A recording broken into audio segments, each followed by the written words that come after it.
Good evening and welcome to episode 57 of the Loaded Dice podcast. I am your princeps for tonight, Andrew, and I'm joined by my moderati and my servitor, and they can work out which is which. That seems fair. Well, I'm definitely the servitor, and all I'm going to do is move the right toe up and down. You say a lot for a servitor. I'm just going to put that out there. I So will I have comply. moderati Doug that won't let us load this Titan with anything else other than Gatling cannons. Vulcan Mega Bolters or bust. I'm not firing another goddamn template. And we have Servitor Rob with us, which is once again a full panel, which is pretty exciting. I'm excited about this. I'm so excited. My machine spirit's excited. I don't know. Machine Spirit is excited tonight. Unfortunately, we are going to have to go through the 17 hours worth of prayer so we can press the on button. Well, yeah, crack out the unguents. Yeah, I was going to say I've been slathering myself in unguents ready for this show. We'll have to fire up. We'll have to fire up Linux at this point and wait for it to start. Yeah, everything's run by Red Hat. Fuck. All right, I'm bailing out for a server. Okay, so episode 57. What are we going to be talking about? What are we introing tonight? Well, I guess the big thing on everybody's mind, except for Moderati Doug, is Titanicus is nearly upon us. Us plebeians that are not on super high rated YouTube channels and Instagram accounts will be getting our hands on Titanicus in the next 48 hours, which is pretty awesome. I'm pumped. I think so you're delivering my box to me tomorrow, I assume? I wouldn't have a fucking clue when I'm delivering your box to you. Oh, that's not nice. Come on, I want the box to again. Chop. I think I'll be lucky if I get the box on Saturday, to be honest. From already, you're not good at driving this Titan. No, I know, right? Takes some days to get anyway. Yeah. Also, I figured out a way to get me excited for Titanicus and to actually get me playing it. Okay. Explain. Yeah. Lucius Patton Titans. If they come out with a decent set of Lucius Patton shit, I'll get in. I'll brave the templates. See, I could see somebody like printing them up, like on Shapeways. Would that be good enough? I kind of want a resin or plastic, like cast and well, that sort of thing. Have you seen the ones that the guys do for Epic 30K? I have, but they're too small. Yeah, but if they scaled. Oh, yeah, maybe. We'll see how we go. Yep. So Titanicus is nearly here. What we did say last episode, I think we should probably stick to, which is until we actually have it in hand and we're playing around with it. I don't think that there's too much to talk about except to just be sort of super hyped about it. Which is pretty cool. I can point out that if you do want something in the next 48 hours to sort of tide you over for Titanicus, there's a couple of YouTube guys that have been given rules sort of over the last week or so. And I know, what's his name? Ash Barker from Gorilla Miniatures, or whatever he calls himself. He's the big smiley guy with the beard. He got a copy of the rules and put up a bit of a quick game. So if you want to go and see the mechanics of it and everything else, you can jump on over to his YouTube. Just type in Ash Barker or Gorilla Miniatures and it should pop up in their latest videos. Which is pretty cool if you want to go have a look at that. And the really cool thing is actually he, so obviously with whatever, whoever passed on the stuff to him, they gave him one of the warlords, which is really awesome to sort of see as a kit. But he also then uses one of the old Imperator Titans from Epic. Oh yeah. So these are the if anybody doesn't know what the Imperator is, it's the one with that castle on its back with all the little like pinnacles and stuff like that. And it's about the same size as the Warlord Titan. So that gives you an idea of the scale change between Epic and Adeptus Titanicus. So they're not the same game. They're not made to be played cross-system or anything like that. Yeah, so that gives you a bit of an idea when you see it there. Because the Imperator in Epic, I think, is like a good third taller than the Epic Warlords or thereabouts. Okay. So there's a huge scale difference in them. Like there were even people, I saw a few photos recently of people putting the little 6mm Space Marines and Imperial Guard from Epic on like the back gantryways on the back of the Waller Titan from Adeptus Titanicus. Yeah. I saw that. And it actually fits quite well. Yeah. But yeah, as far as like the old scale for Epic and all that sort of stuff, it's completely different. Okay, fair enough. A bit of an idea. And the only other thing I really want to say about Titanicus at the moment is Oz30K, which is the Facebook page that we help Andrew Hollis run. It's sort of like the big Australian heresy page on Facebook that we use for all of our events and hobby and everything else. We've just started up sort of a spin-off group page called Oz30K Adeptus Titanicus, the Titan Hanger. So it's just kind of like another section for pure Adeptus Titanicus stuff, and we've been getting, there's I think 300 or 400 members in there already, and there's a ton of hobby, and we're sharing a lot of stuff that different people are seeing from around the place. Like I know today I was having a look at some of the buildings that some guy over in the UK was painting up for his local store, and he'd made like a really awesome cathedral out of one of the sprues and was painting that up. So there's a bunch of hobby stuff in there. We'll use it for events across Australia, and just, you know, a group of very cool dudes wanting to play some giant God Machine action. So jump on over to the Titan Hangar. We'll put a link up. I think I've been sharing the link every couple of days around the place, and we get another influx of people in and all that. So I'll share it around once this episode drops as well. Oh, did you guys see that last point I put in the intro? Which one? The June miniature game and the June movie in 2020? Yes. Yeah. How exciting is that? Fucking awesome. Fucking phenomenal. So if anybody hasn't heard of this, there's been rumblings for years about June, as in the Frank Herbert sci-fi universe of June, once again being revisited, either on the big screen or the small screen, and it's sort of been rumbling, and you know, obviously because the few times I've tried this in the past, they've gotten it really wrong. As much as we might like some of the movies, like the one with Sting in it, classic.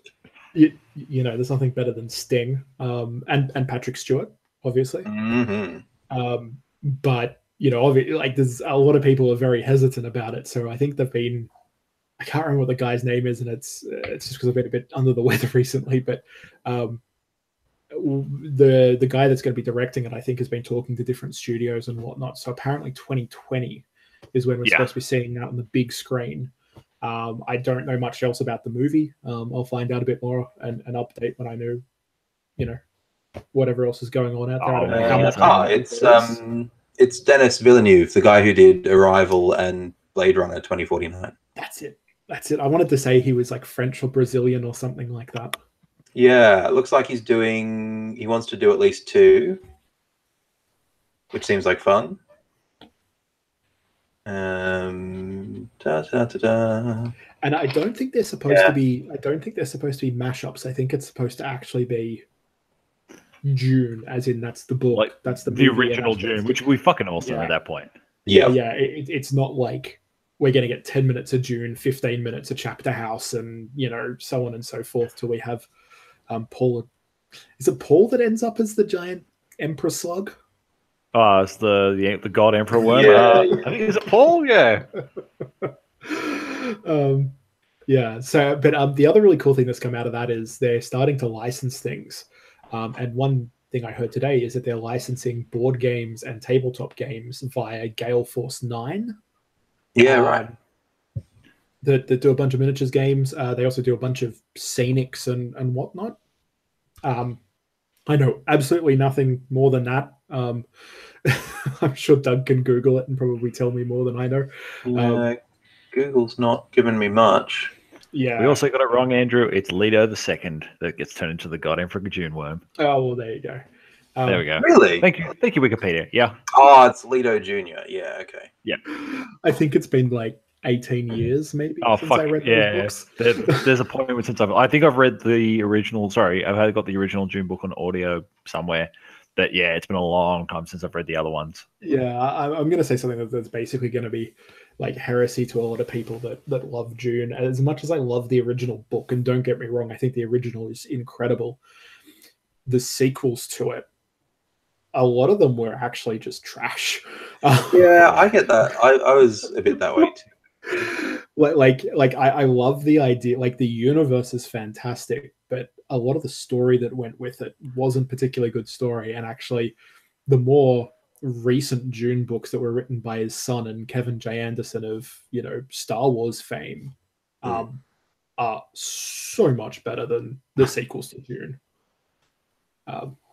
So I'm sure I'm going to get a hate mail and my house is going to get burnt down or something like that. I was going to say, you're going to get some fucking flaming dog shit on your doorstep at this point. Yeah. So, but sue me. That's what I think as far as Dune goes. Like, I love it. I love the universe, but the original sequels, I think, were just a bit off. I don't think they really did much for the series. So, straight from the Gale Force 9 news page. Roleplay game to come out in 2019. So it'll be a Dune RPG, and then a bunch of like board and miniatures game stuff drops just before the movie comes out, whenever it comes out in 2020. Yeah, that's awesome. So like with the RPG game, I imagine like you just sit around a giant bowl of cinnamon, and then every so often you just like smash your head into the cinnamon and just doing fucking bumps of cinnamon off your fucking fruit knife. Or the what's the juice that the Mentats drink? Ribena, right? Yeah. Just like mainlining that the whole time. Juice of Sappho, I think is what it's called. Yeah. 100%, man. If we're playing the Dune RPG, I'm playing a fucking navigator. Okay, so you're going to sit in the fish tank. That's right. We're just going to put you in a glass case for the whole thing. Pretty much, you just cut to me intermittently throughout the thing. It's like, what are you doing, Rob? I'm just guarding a highliner. No, like it's not even that. Like it's just bubbles. He just opens his mouth and bubbles just go to the surface. Man, what's wrong with that? Literally have the best character. Can we put some Ideneth Deepkin models in your fish tank with you? They just float around. Put the little sunken shipwreck in there. Just as long as nobody like role plays the Baron Harkonnen, and he brings like those guys that have the heart plugs. The heart plugs. I was actually just thinking about it. Like, yeah, let's do that. So you're to be the fat guy who's got like a suspensor to hold yourself upright. I mean, I'll just get one of those giant. You have one? I'll just get one of those giant baby bouncers, like my kids got. Yeah, that's basically what it is, right? Yeah, literally, that's what it is. Just for a fat guy. Mm-hmm. And we'll dress Rob's cat up as a sandworm or something. Let's be honest, you pretty much eat everything anyway. So yeah, I imagine when that comes out, we'll give it a go. Let's be honest, we're all going to keep an eye on Kickstarter at this point because you know it's going to start there. Well, that's actually something. Is I think Doug, correct me if I'm wrong, but I think Gale Force 9's just done the Fallout game. That sounds right. Yeah, and I don't think that wasn't kickstarted, was it? Fallout? Hang on. Let me have a look. I will Google. No, it was Modifius that did Fallout. Okay. Because for some reason this morning I was thinking it was Gale Force. No, that's all right. No, whatever. Maybe they kickstarted. Maybe they don't. I'm not too sure. But let's be honest, Kickstarter's become that thing you go to now if you want to do anything.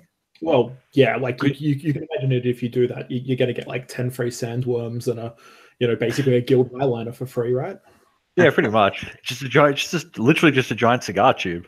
They're just going to turn it. You're just going to turn up where like the whole thing's just like brought to you in like the planet of Ix or something. Yeah.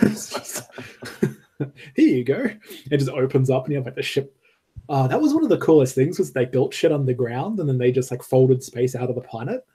Yeah. Yeah, man. That's how you do it. You don't have to build tunnels up then. Like, definitely good for zoning. That's it. Reduces your carbon footprint, maybe. Yeah, pretty much. Just pollute inside the planet. It doesn't go anywhere. That's right. It reminds me, I heard this story years ago on a car forum about this dude who's had a really bad, he was in the UK, right? This dude had a really bad breakup with his wife. They got divorced, really sad. So he decided to get over the breakup by building like a race car, right? Like a kit car race car. Mm-hmm. So he went and bought this kit car and bought an engine and all this sort of stuff. And because he was living in like the north of England and he didn't have a garage, he's like, where the fuck can I build this thing? So he decided, I don't have a family anymore. I'll just build it in my kitchen.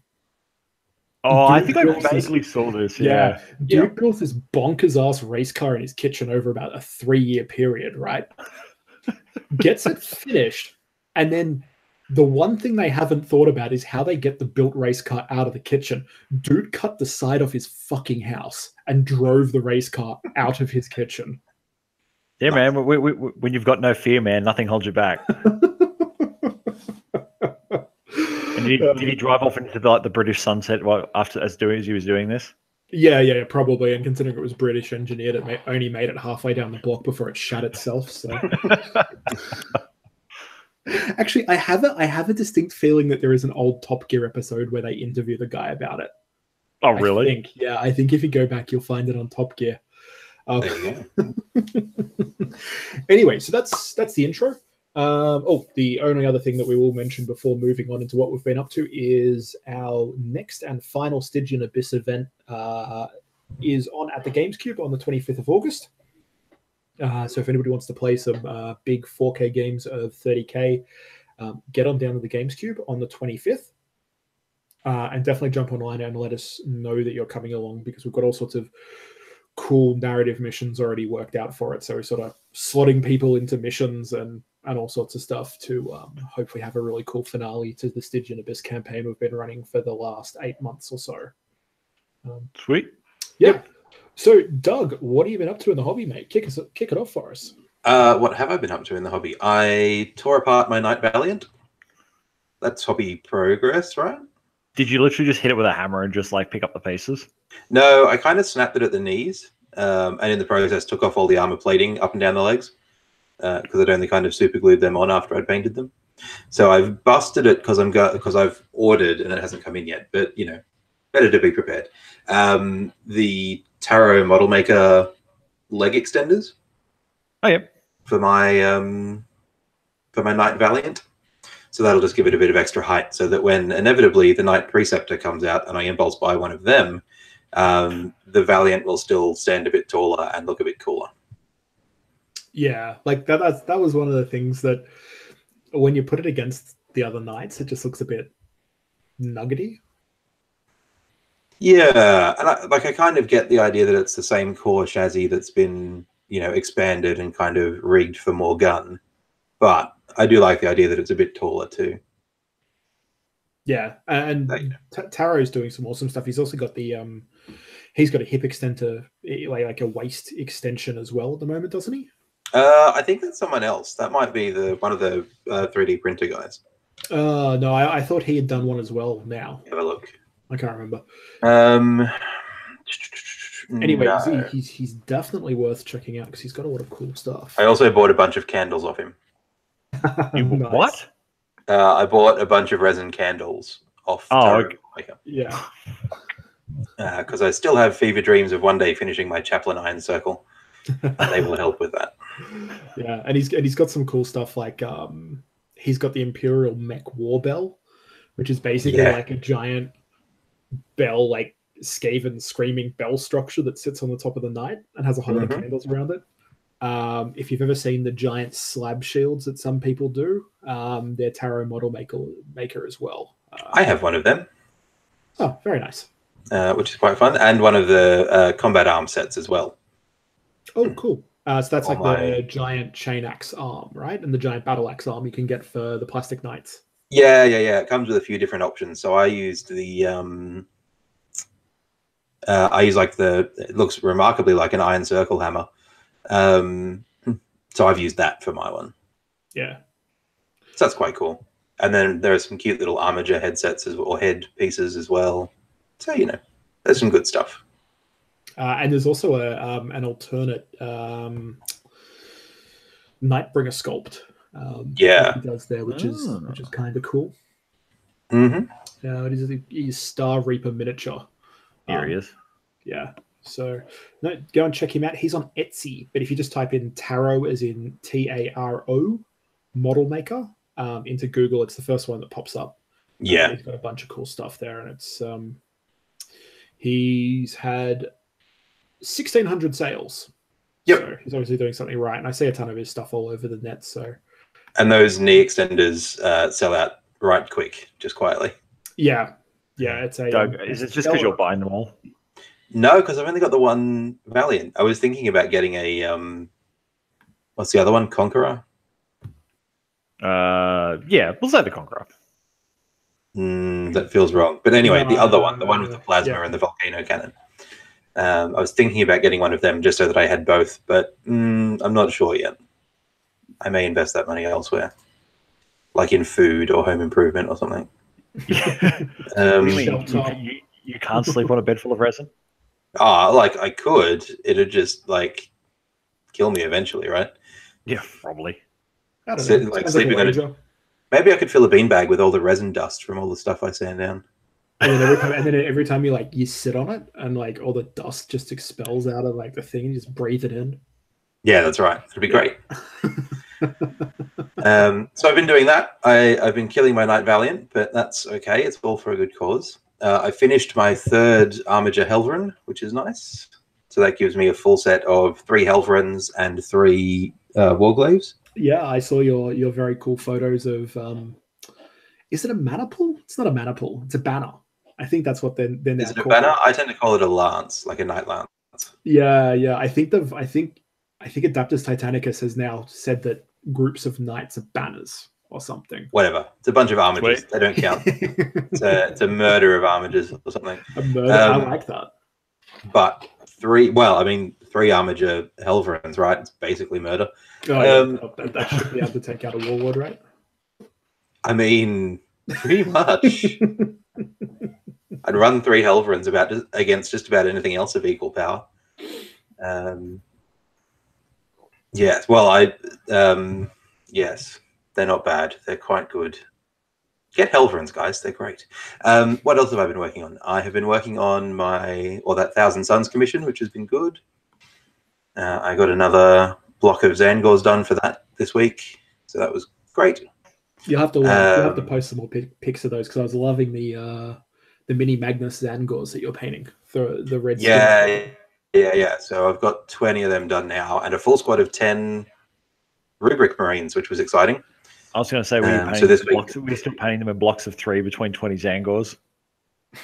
Blocks of 5, but basically yes. So it'll be another block of 5 this week, and then next week will be another 10 Zangors as a palette cleanser, and then back to the other 5. But after that, I'll be out of rubric Marines, so I'll just be painting Zangors and Demon Princes and stuff. And Demon Princes. I feel like we should like crowdsource like the biggest 1,000 Suns army you've ever seen, and then pay him to paint. Please don't. All right, I'm on it. Please don't. They will have to say yes because we'll remunerate you correctly, sir. But you'll have to paint that much trim again and again and again and again. Why do you hate me? And again. Fine. It's fine. As long as they don't have to be white. Oh, they could be like mother of pearl, beige. That'd be all right. I can live with off-white. So that's been fun. But other than that, the only other thing I've been working on in terms of painting recently have been Nighthaunt. Ooh. Some of my ghosts, because they're easy to paint and are also a nice little palette cleanser in between 1,000 Suns. So I've just finished my Spirit Torment this evening, just before we started casting, which is the guy with the padlock. Very cool. So the one out of the Soul Wars box, it looks like he's going down the shops with his bags. Yeah, there was the guy that did the Photoshop of him with all his bags or whatever. Bags. Yeah. So I'm using the one out of the separate box set, the Crawlock, the Jailer one. So he's got one bigger padlock on like a chain that he's holding in both hands, which is kind of fun. So I added a bunch of stuff to his base. So that was good. And then the Black Coach has taken up most of my time, which has been so much fun to work on. I've finished 2 of the horses and am most of the way through the cart, which means I've basically got 2 more horses in the base left to do to wrap it up. Yeah, and that looks excellent. You've got it kind of charging out of a garden of more. I do. So we'll see how we go with that. It looks like it's all still fitting together reasonably well, which is good. I glued the top of the cart bit on today. So I finished the coffin inside and the the internals and glued it all together. So what's inside the coffin now? Because it used to be a vampire. It used to be like a von Karstein vampire with its arms crossed across its chest. But I imagine that's not the case anymore. Kind of. So it's now like a bound and wrapped figure with like a full iron face mask. Oh, right. Okay. So like Man in the Iron Mask style. Like Yeah, but like eviler. Oh, that's pretty cool. Which is really, really cool. So I've glued my coffin shut so that I didn't have to paint it on this one. Fuck Doug. Well, I mean, he's just worried about zombies, man. Like, don't give him. Yeah, that's right. That's it. He's probably also put it. He's probably also put it in the back of the coach upside down. I was going to say he's also got some Aldi garlic and put it in the coffin and quietly filed the head off while no one was looking. Yeah. But yeah, so he got bound up with like chains and leather straps and stuff, and basically tossed in the coffin to recover after being staked or beheaded or whatever. Okay, that's pretty cool. Yeah, and the ghouls or the what are they called? Spirit host guys that are floating around him have all his stuff. So there's one holding a sword and one holding a book and one holding like a chalice. Oh, cool. So they're just kind of hanging out with all his gear. So they're like, when you wake up, we've got all your stuff. You can basically just step out and start cutting people apart again, which is kind of fun. But yeah, so I'm really enjoying that. That's been a lot of fun to work on. Yeah, no, I'm looking forward to a rematch against your Nighthaunt now that I've actually read my battle tome. Yeah, but then you'll get to the game, Andrew, and you'll just forget half of it the moment you walk in. Well, yeah, that's true. Like, I just can't believe that I, didn't take G.I. Joe's advice. It's half the battle, man. I just didn't do it. Yep. Anything else, Doug? Just buying lots of stuff. More stuff now as of today, because I had bought a bunch of Kill Team stuff just to keep me going on that front. And I took, if you were listening to the independent characters, maybe the most recent one, they were talking about getting little coin holders to put all the little cardboard tokens in. Yeah. I did hear that. So I bought a bunch of them, and now all of my tokens are in little coin holders. Yeah, keep me solid. One of the things that always drove me mad about playing Star Wars Armada, which Steve and I play sort of every now and again when we catch up, is there's so many goddamn tokens in that game. Yeah. Like it's token fucking overload. Like, that's just Fantasy Flight. Like, they run their games with tokens. And the little cards and everything. And I can never work out what the hell to do with them, because I'm not the sort of organized person that's going to go and buy like a card folio. Yep. Like, I'm going to do this.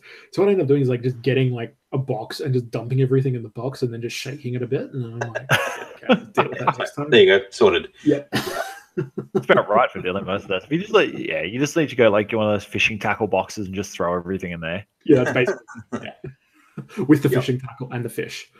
It just keeps it fresh. But yeah, so that's been me. Other than that, I don't think there's been too much going on. How about you? What are you working on?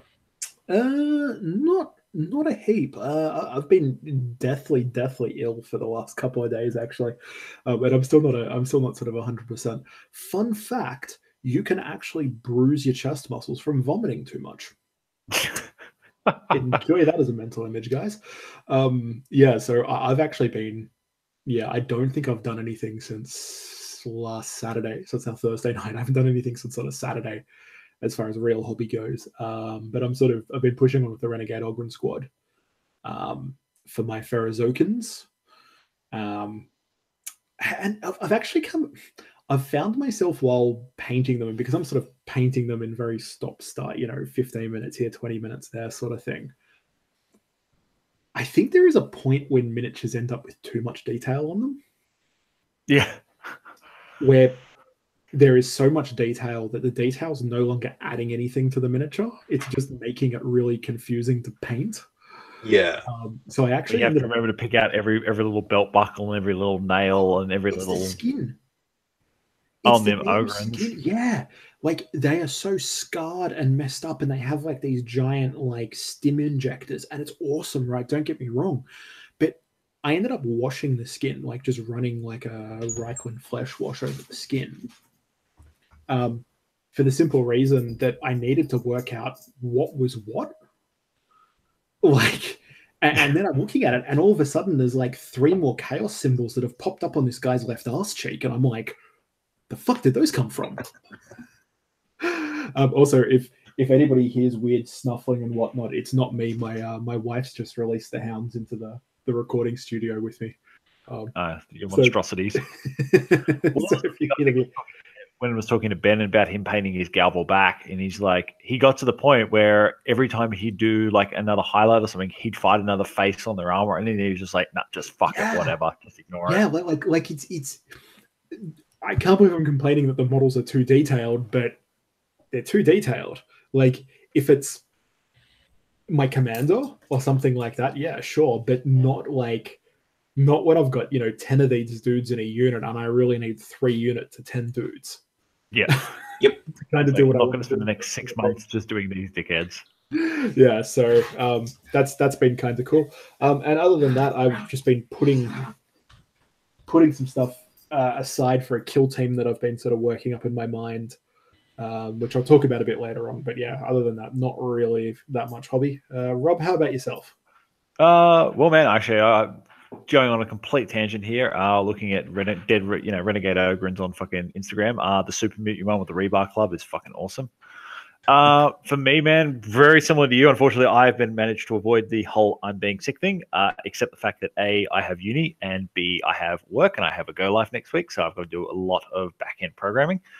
But luckily, I managed to fit in some more orcs earlier this week, so I've got another 10 orcs sitting on my desk that I'm about 4 or 5 coats through at the moment, so I should be able to wrap them up probably maybe early next week if I can finish my assessments on the weekend. I finally actually managed to start working on Celestine again. She's been staring at me from the painting booth for about the last 2 months with nothing but gold and washes done on her. So I managed to get another. Painting a Saint Celestine. I ended up with one for some reason, and I'm like, all right, I might as well just paint it, whatever. So okay, fair enough. It's a very cool model. Don't get me wrong. It is. It's a very nice model. But a lot of the times when I go through these boxes of shit that I have around, I've obviously done a trade or bought it on an impulse buy or something, and then gone, oh shit, why do I even have this? Oh well, either I can sell it, it goes in a box, or I'm going to ignore it. And the last thing is I bought a bunch of Infinity last night from Ben, because Ben has been bitten by the heresy bug again and dived back in, so he needed to offload some additional stuff. So I bought a whole bunch of his Infinity. So now, instead of me playing Infinity with Ben, that's never going to happen, I'm now going to be playing Infinity with you. That's never going to happen. Well, I'll play, but you just won't turn up. Oh well, yeah, that's fair enough. Or you'll play me once and then complain I'm broken. yeah, that you're broken. Yeah, that's about right, actually. Yeah. No, that's cool. What did he sell you? Was it the Hack Islam, or was it? Yeah, Borderlands Hack Islam. Nice. Did he have one of the weird crab bot things? Their tag? No, he doesn't. He doesn't have the what's it called? I can see it now. The scorpion looking thing. No, but that's something I do want to buy actually. Yeah, no, that's cool. That means he's still got his Ariadne. Yeah, he's still got his space gods. So. But he was trying to get rid of those last night. So maybe you should buy them off him, Andrew, so we can play some actual Infinity. Well, he's got all my Pan-Oceania as well, because he said he was going to paint it all for me. So I was going to say, well, you can sell me half of your Malifaux starter set that's still sitting in the cupboard of shame. We can play that for once. No, it's now in the 90-liter plastic tub of shame. It came out of the cupboard of shame and went into the plastic tub of shame. It was easier. And did you go into the back garden and just dig it up and then bury it, and then going to dig it up in the next 10 years? Yeah. I had to remove some of the dead pets from the previous owners out of the backyard and put them in instead. Yeah, it's a fucking very pet cemetery out here. Yeah, when your daughter turns, my models start turning up and murdering me in the middle of the night, you know what's happened. I was gonna say, when your daughter turns 21, you can dig up the plastic tub. This is Daddy's box of shame. It's just all your fucking shit you've bought on impulse. Yeah, God. You guys don't want to know what I impulse bought today. Well, now you've said it, you have to actually tell us. Did you buy more Titans? No. It wasn't a Titan, although Princeps, you joined the Manta Club. Although Princeps Andrew's home for damaged and wayward warhounds is definitely a thing that's gaming Steam. I'm literally now just. Why do I get this mental image of a warhound walking around with a crutch? Yeah. It's just like missing a leg. Sorry, Tiny Tim the Warhound. Yeah. Yeah. Like I literally have a plaque that my wife and I bought in Hawaii last time in my house that says our favorite breed is Rescue. It's got a dog on it, but the dog looks a little bit like a warhound. Nice. No. So no. You bought a Sky Shield landing pad and a Void Shield generator. Yes. Funnily enough, I have both of those things upstairs, but no. I actually came across somebody once again in Victoria, because Victoria seems to be the epicenter for all of this insanity. Somebody was selling a completely built and undercoated in black Thunderhawk. That's not gold. So I picked that up today. So the gold and purple Rattlecan Thunderhawk may very soon be up for sale. If anybody wants to burn their eyes out, send us a message. I'll sell you a Thunderhawk that'll do just that. Keep them both. Run on the Leviathan list. Yeah, run on the Leviathan list. I was going to say, like, don't you want to see if Thunderhawks can actually fly? Aren't they meant to be like non-aerodynamics? You should go outside and just throw it through the air and see if it glides like a paper plane or just hits the ground like a rock. Well, I was actually having this conversation on Facebook with a couple of guys over on the Galaxy and Flames Facebook page, because one of the guys over there, I think it could have been Spraggy, I'm not sure, just bought the Mark II Thunderhawk and had it sort of all laid out in pieces. And one of the guys was saying, like, it's hilarious because there's a short story in the Heresy where there's these guys standing in like a hangar, like Space Marines. They're standing in a hangar looking at a Thunderhawk, and they basically are just ripping on how shit it is, because it's not a Stormbird, and it's a stopgap, and they're disposable, and it's, you know, like as if it's ever going to fly, like it's just not graceful and all this sort of stuff. And it's hilarious because it's the same discussions that we all have about like Space Marine aircraft. Yeah. And it's the two Space Marines having it. And like I think at the end of it, the guy says something along the like one Space Marine says to the other something along the lines of, "Oh, look, don't worry about it. Like it's just a stopgap. We'll have something different in a few years." 10,000 years later, still the same. 10,000 years later, and it's like, yeah.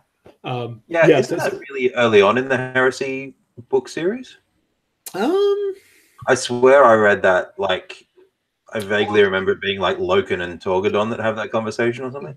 It comes up a few times. Yeah. Yeah. But no, it's not the Loken one that I'm thinking of. The one I'm thinking of, I think, is a short. Okay. Like it's not a novella, it's like a couple of pages or something like that. Yeah, right. But yeah, no, like it does get ripped on every so often. But no, the reason I did that, it wasn't so much an impulse. I was sort of been thinking for the last few weeks that if I saw a Thunderhawk come up, I'd, you know, for a decent price, I'd pick it up. For the simple reason is, I spent some time about a month ago. It was a month, probably not even that long ago, trying to strip the paint off the gold and purple.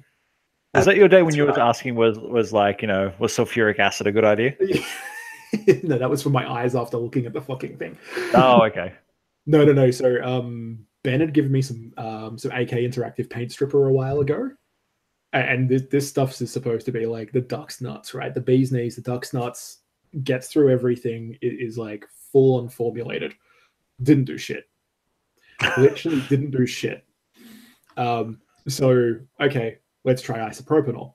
The isopropanol took the purple off with a lot of effort, like basically on a rag, rubbing it, keeping it soaking wet and rubbing it, and the purple started to come off. And mind you, it is purple acrylic and it is gold acrylic. Like it's not enamel paint. It's literally just acrylic paint, but it wouldn't come off. Concentrate cleaner doesn't get it off. Like about the only thing I haven't done to it is hit it with like brake cleaner. And anybody that's ever done anything to do with resin miniatures and brake cleaner knows that's a horrific idea. So doesn't it just turn into a pile of mush? Yeah. It literally just makes it bubble and disappear.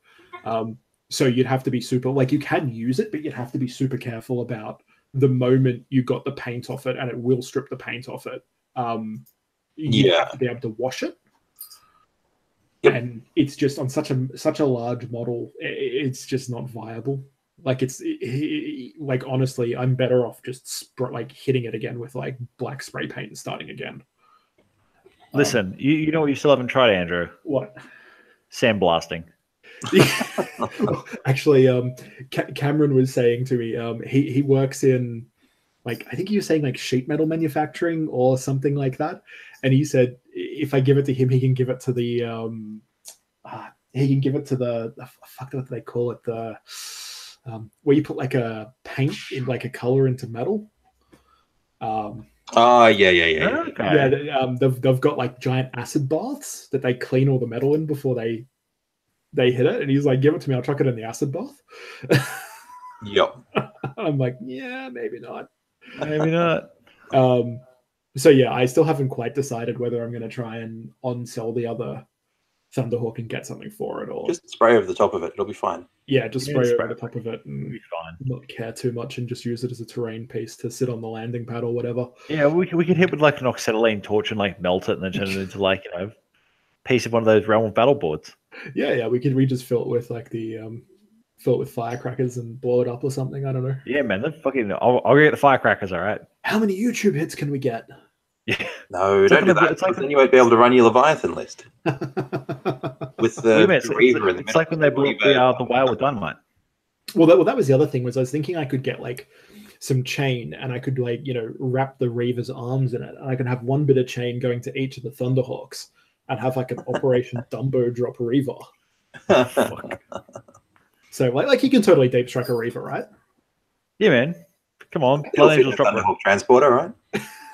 Well, no, that's the next thing. I was talking to Andrew Hollis about that. And he's like, "Made a transporter," and I'm like, "I know." You just can't stop. See, full Leviathan list: Thunderhawk, transporter. Fluff guaranteed. Yeah. Yeah, it makes sense. It's a Thunderhawk wing. They couldn't afford the Stormbird, so well, I think the most overpowered thing in the fleet. Or do the two Thunderhawks and the transporter Voltron up into a Stormbird? Yeah, like a really lackluster one. No, I think at that point, I think 3 Thunderhawks in 8th will just about get you a Warlord Titan. Really? I think so. Sounds about right. Yeah, they're like stupidly expensive. So, yeah, that's something to look forward to. But no, this one looks very nice, and it's just black, and it has guys in the cockpit, and seems to have an interior. Nice. Yeah, so that's all very cool. So that will be winging its way from Victoriastan very soon. Nice. Yeah. Now, did anybody get into any games since we last recorded? Because I know I didn't. I played Doom. That was fun. I finally bought that and started playing it. Oh my god. So is this the Doom that everybody's complaining about? It's the Doom that Zero Punctuation liked. Okay. Right. Yeah, no, because I was reading some article the other day about Doom being like, I don't know, there was all sorts of controversy about Doom, and I'm like, oh, we're back to doing this again. It probably generated some controversy. It's a little bit graphic. But isn't every game these days like, just requiring increasing levels of gore and violence to like get decent like AA ratings? Pretty much. That's right. That's basically the prerequisite for AA or AAA rating, right? Yeah, pretty much. You have to have something gory where someone gets decapitated at least every few minutes. So in other words, we're just playing like even gorier Mortal Kombat. Mm-hmm. But yeah, that's it. That's all I got. Well, actually, on that, have you seen that there's been a guy recently, and I'm not sure which. I think it's been on a couple of Facebook pages, but there's a guy that's actually converting Imperial Guardsmen into like Doom characters. I have. It's quite fun to watch. And they're actually really good. Like, it's not like some kid that's going, oh, I like Doom, I'm going to do this. The guy's actually got a fair bit of skill. If I find them, I'll share them on the page, because as much as I really don't like crossovers in the hobby, and I've complained about it before, these are actually really cool. Like, if it's done well, I can see that there's been effort, and I can be like, yeah, I like that. That's cool. Well, let's be honest, man. Doom in 40k or 30k, whatever. Like, let's be honest. Like, you're probably happy to live in the Doom universe that isn't fucking in the 30k universe. Yeah, yeah, 100%. That Doom is just Doom, like Event Horizon is just a 4 under 40k, right? Yeah, pretty Like, much. like it's just a warp breach somewhere, and it's just like, oh yeah, it's raining blood again. Great. Yep. Yeah, that's right. And Doug, I saw in the show notes something about Adeptus Titanicus Dominus. Yeah. So that's the computer game that kind of does what you guys are trying to do with templates. Have fun. You know, Princeps can actually have a Moderati flogged, right? Yeah, well, like the British Navy, we can steal people from pubs after giving them rum drinks, and we can flog people. I don't know, but with all this hate against templates, you might have to drop Doug into the plasma reactor. Do you reckon we could keel haul him across the top of a Titan or something? Yeah, so someone was trying to explain to me how that actually works today. What, keel hauling a person? Yeah. Did they explain to you what actually happens? No, it was pretty fucking poor description. Okay, all right. So we'll just stop for 2 seconds. I'll explain to Rob what happens with keel hauling. All right, explain to me keel hauling. So, do you know what happens to the hull of a ship when it's been at sea for a while? Yes. Gets barnacles and shit on it. Okay, yep. Okay. Wooden hull ships, barnacles fucking everywhere on it. Yep. Generally, they tried to keep them pretty clean, because if you kept them clean, they went faster. But for the most part, if you've been out at sea for a year or something, barnacles fucking everywhere. Barnacles are sharp. Barnacles cut the shit out of you. Keep that in your mind. Okay, yep. So the way you keel haul a person, right, is you tie, I can't remember which rope they use to do it, but basically you get this really long piece of rope that's for the mainsail, and you drop it under the ship, right? Yeah. You tie the person to the rope. Okay? And then you drop the person off the side of the ship, and then you get the guys on the opposite side of the ship to where you've dropped the person off to haul the rope up. So what happens is drag this dickhead along the bottom of the boat and just come to bits. Yes. So keel hauling was incredibly brutal for the simple reason is that it did generally kill people. Yeah. So unless your boat had just been clean and you've just gone out to sea, and then it's like, fuckwits. No, it could actually drown people as well, because you've got to remember that as much as the British had this incredible navy and the French and the Spanish had an incredible navy, very few of the fuckwits could actually swim. Mm-hmm. Yeah, that's true. So, and you generally didn't keel haul officers who might be the only people that might have learned how to swim in a lot of cases. Don't you just shoot them at that point, or just fucking fire them out of a cannon? You'd either drown the person as you keel hauled them, right? And their last few moments of life would be incredibly fucking painful as they were ripped to pieces, like on barnacles as they got dragged under a ship, right? Or you wouldn't actually kill the person, you'd drag them up on the other side, and they would just be cut to shreds, right? But because it was also salt water, that was quite good for the wounds, but didn't really help with the pain. Yeah. And there's also instances, and this is because I may have possibly studied this at one point at university as part of my history degree. There were also instances where it kind of incorrectly keel hauled people. And so when they pulled them, they got stuck on things under the ship, and they actually detached body parts. It's always a good sign. So instead of pulling the whole person up, they pulled up an arm or a leg or part of a torso or a head, because they'd just been completely ripped apart in the bottom of the boat. And then you got to remember the poor fella who has to go down to the other end to clean the boat. And Jim's still stuck to the bottom of the boat. Yeah, that's it. It goes to dry dock, and Jim's face has just been plastered on the bottom of the HMAS. Like, you're fucked. Yeah, so little aside, that's how you keel haul a person. Okay. Cool. Yeah, and that'll be fine, because there's no barnacles in the 41st millennium, and you can just drag me across the top of the Titan, and that's fine. Looks pretty smooth. I just imagine you get like hit in the face with like all the flags, pennants and stuff. None of you are piloting Lucius Patton machines, so that's fine. Yeah, there's no sharp edges. Yeah, that's right. No hard corner. But yeah, no, sorry. So to get us slightly more back on track, Adeptus Titanicus Dominus is quite a lot of fun.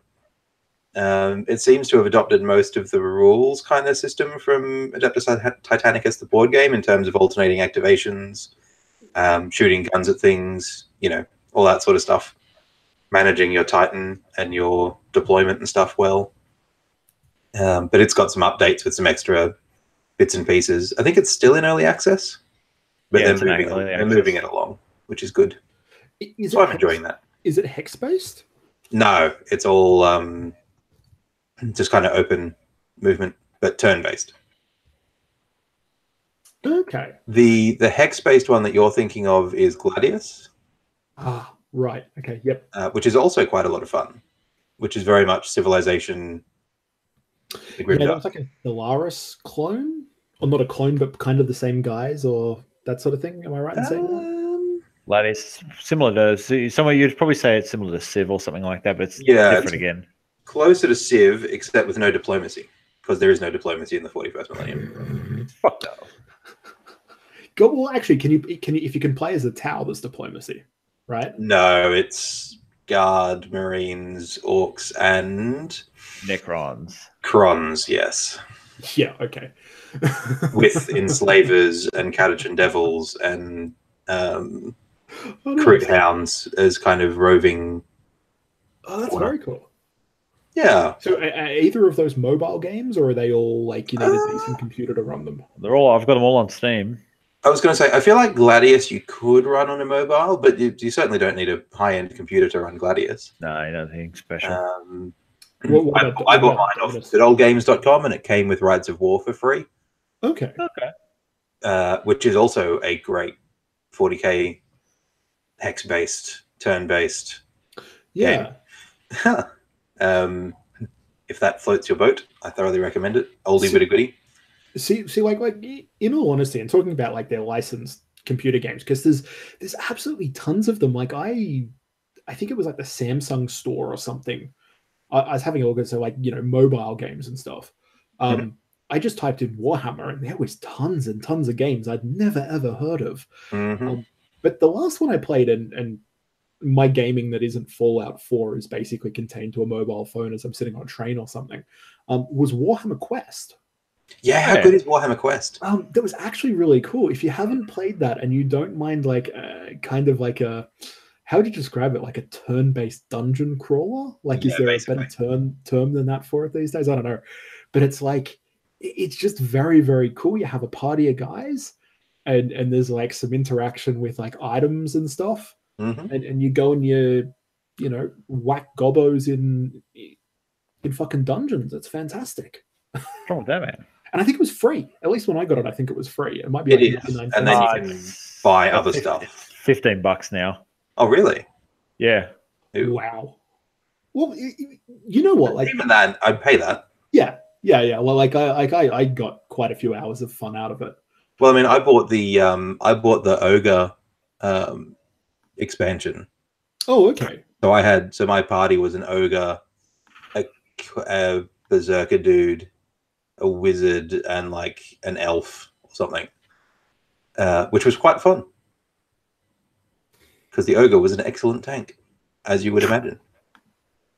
Oh, so you actually got the ogre for your party? Yeah. So he's an Iron Gut who just kind of runs around with you and just beats the shit out of things. It's great. That seems slightly unbalanced. It actually wasn't too bad because he doesn't hit very well, but he can soak quite a bit of damage. Oh, okay. So he's just like if he hits something, it dies. He's just not got a great weapon skill, effectively, and doesn't get a lot of multi-attack options.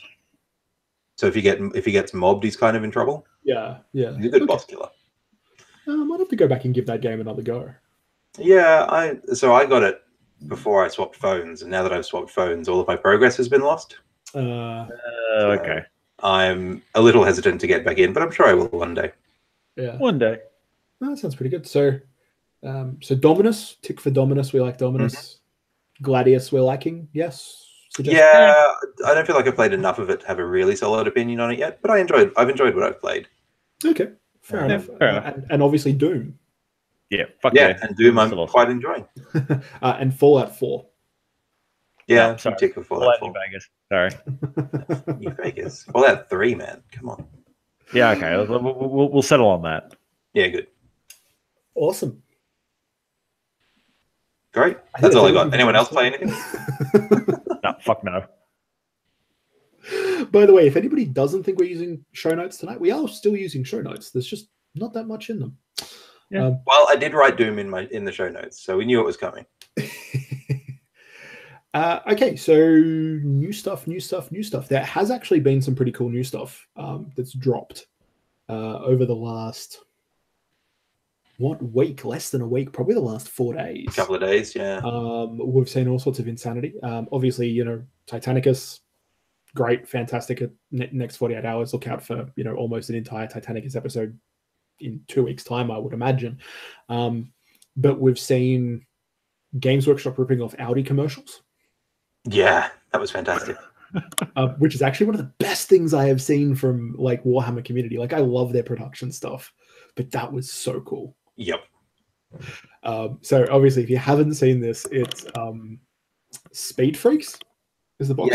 Yeah. Some grainy photos surfaced, which I posted to our page, kind of when they broke, and then because Games Workshop is really good at being on top of this sort of thing now, the next day they'd kind of pumped out a Warhammer community post about it with a video, and it was really good. Yes. Was this the one with the new Orc Roadster? Yeah. So this is the and like the video is like, it's a mashup of, I think it's Audi and Mercedes, like old school, like, yeah, it's just very cool. Go and watch it. They smash stuff with a giant spanner. It's great. And then you get to see this really cool new Orc war buggy. So Speed Freaks is supposed to be its own standalone game that has people sort of saying, is Gorka Morka back? Oh man, it's just NASCAR. Literally, NASCAR is fucking Orc Speed Freak racing. There is fucking alcohol. There is like overcharged cars. There is guys in trucker hats. Like, let's be fucking honest. It's just fucking NASCAR. Yeah. I'm with a slightly lower mortality rate. I don't know. I think Speed Freak racing is definitely safer than NASCAR. Yeah. That's what I'm thinking. Yeah. So such a pretty buggy too. Yeah, I'm just looking at some pictures from Google Images. I love the grot hanging out the side. I love the cannon on the top. Yeah, I just love the whole look of it is just so hot rod wacky racer NASCAR. Yes, that's what I'm loving about it. That wacky racer kind of. Oh, I found some pics of the sprues from Speed Freaks. Oh, very cool. Actually, one thing that I saw that was very interesting is, once upon a time you didn't base war buggies. But this one's actually on a base that looks like night-sized, maybe? It might be the next one down, the flyer one. Yeah, okay. Although what I am still really waiting on is for them to finally update the track. Oh, is that the one where they used to have the guy standing up in the back with the... Yeah, that's the one that's on like the tank treads. Yeah, so kind of like the Orc Technical. Yeah, pretty much, yeah. That one's still the same way it was so many years ago. You might not have too long to wait. It looks like there's at least 2 or 3 different vehicles in that Speed Freaks box, looking at the sprues. Yeah, probably there is. That's what I'm really hoping for gets me, because I have 3 of those old things and I just really want to replace them. Yeah, because there are red sprues, yellow sprues, and looks like grey sprues sitting in that box. So that's exciting. Okay. Yeah. So do we think it's going to be a return to Gorka Morka? It'll be something similar. Yeah, I think it'll be something similar. I don't think it'll be true Gorka Morka, because I think they've done away with that. Yeah. Perhaps similar to the way that Titanicus is not quite epic resurrected. Yeah, that'd be pretty good. Do we know it's a specialist game? Did we see that? Have we seen the specialist games thing anywhere? I haven't. Like, it's still early days. Like, I imagine we'll find out more in the next week or so. Oh, yeah, we'll give it another week or two and we'll get a whole bunch more information. And hopefully I'll see a new track, and if we're really lucky, one of the new Scorcher. Yeah. Oh, that was the one that used to have, like, the little, like, fuel buggy? Yeah, it was like the old Hellhound. Oh, is it the Hellhound that used to have a little trailer behind it? No. The Malcador and Furnace has got the trailer. Malcador and Furnace, yeah. So it's kind of like, yeah. Humans copying orcs? Orcs copying humans? I don't know, man. I'm going to steal from everyone. So no, that's really cool. And actually, when I saw that, I got really excited. You know why? Because Rob's gonna buy some, and then my Steel Legion are gonna kick his ass. Oh yeah, that'll be great. Because that's something I've been really looking forward to, is like a throwdown with your orcs with my Steel Legion. It's just so far down the list of things. I think I'm just gonna have to like just roll over the top of you. Just green tied it up again. I was gonna say I think that's all I used to play for 7th edition orcs anyway, just green tied. So no, Speed Freaks looks really, really cool. Yep. What else did we see? The only other thing that I saw that I quite liked was Tooth and Claw. So this will be the Space Wolf versus Gene Stealer Cult? Yeah, that's the one. So it's got a whole bunch of... So it's kind of an introductory set for actually quite a few kids. Because it's got the Space Wolf Primaris stuff in it, which is cool. So a character... I think it's just dudes. Primaris for the Space Wolves with like Space Wolf sprues. Yeah, I saw. Is that right? So it's So it'll be the same thing as the Blood Angels, Intercessors, and like the Dark Angels ones. Okay. So it's like a Primaris set with Space Wolf parts. And I heard rumors about Wolfen in Dreadnoughts. Yeah, they've released the stat line for the Wolfen Dreadnoughts. Okay. Let's see if we are they also wearing Wolfen Daisy Dukes? Not that I'm aware of, funnily enough. That's a shame. I think they may have quietly done away with that part of the law. Let's see if I can find... There we go. Codex Space Wolves preview. This kind of where you get his purge from records. Yeah. redacted. Yeah. Just like so lots of punchiness and that sort of thing. But the headline item for me from that box set is the Gene Stealer Cult stuff. The new Aberrant? Particularly the new Aberrants and the Abominant. So what's the difference between an Aberrant and an Abominant? So the Abominant's a new HQ, which is the double-headed guy with the sledgehammer. Is he the guy who's got his little fucking like underling being like, get him, boss, get him? Yeah, that's the one. So he's a HQ. And then there's a multi-part set for the basic Aberrants, which is nice because we haven't had that before. So have we ever had Abominants before? No, they're new. Okay, right. So I was just like, that doesn't sound like a thing, but I don't know Gene Stealer Cult that well. No, he was teased a little while ago now. With the gunslinger guy who we still haven't seen in a box. Oh yeah, he looks fucking incredible. Who looks fantastic. I wonder if he'll come out with the Codex. I think what Rob and I really want to know is pink limousines. Are they in there? I think the Rock Grinders are the new limos, I'm afraid. No, if they're not pink limo, it's just GTFO. I mean, you can make pink limos. All right, so you need to make an army mounted in pink limos, Doug. Yeah, clearly. Maybe one day. We'll get there. Some kind of deep purple limo, perhaps.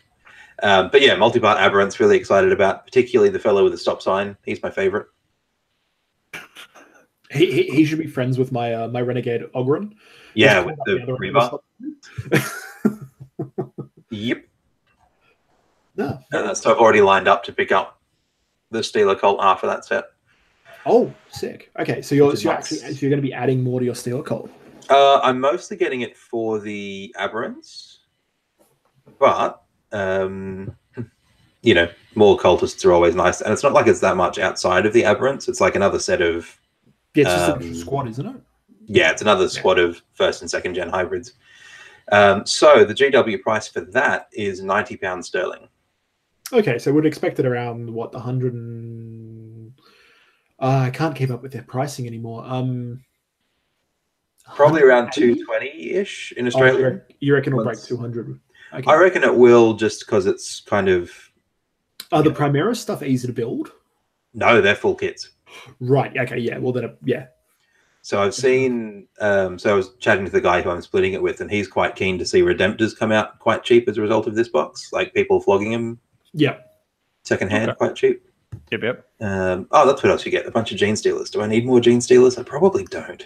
Probably not. Like pure strains. I've got enough of them. That many pure strains.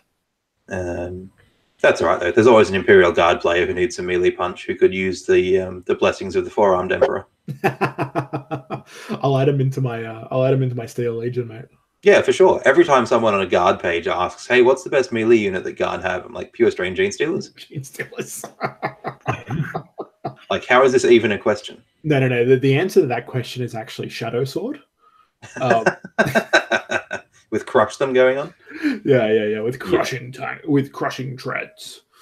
But yeah, so that's a cool little box. I actually quite like the Space Wolf Sergeant who comes with it, or the Space Wolf Lieutenant. Primaris Battle Leader, in fact, is his official title. With cool. the axe and all that sort of stuff. Like he's not overly wolfy.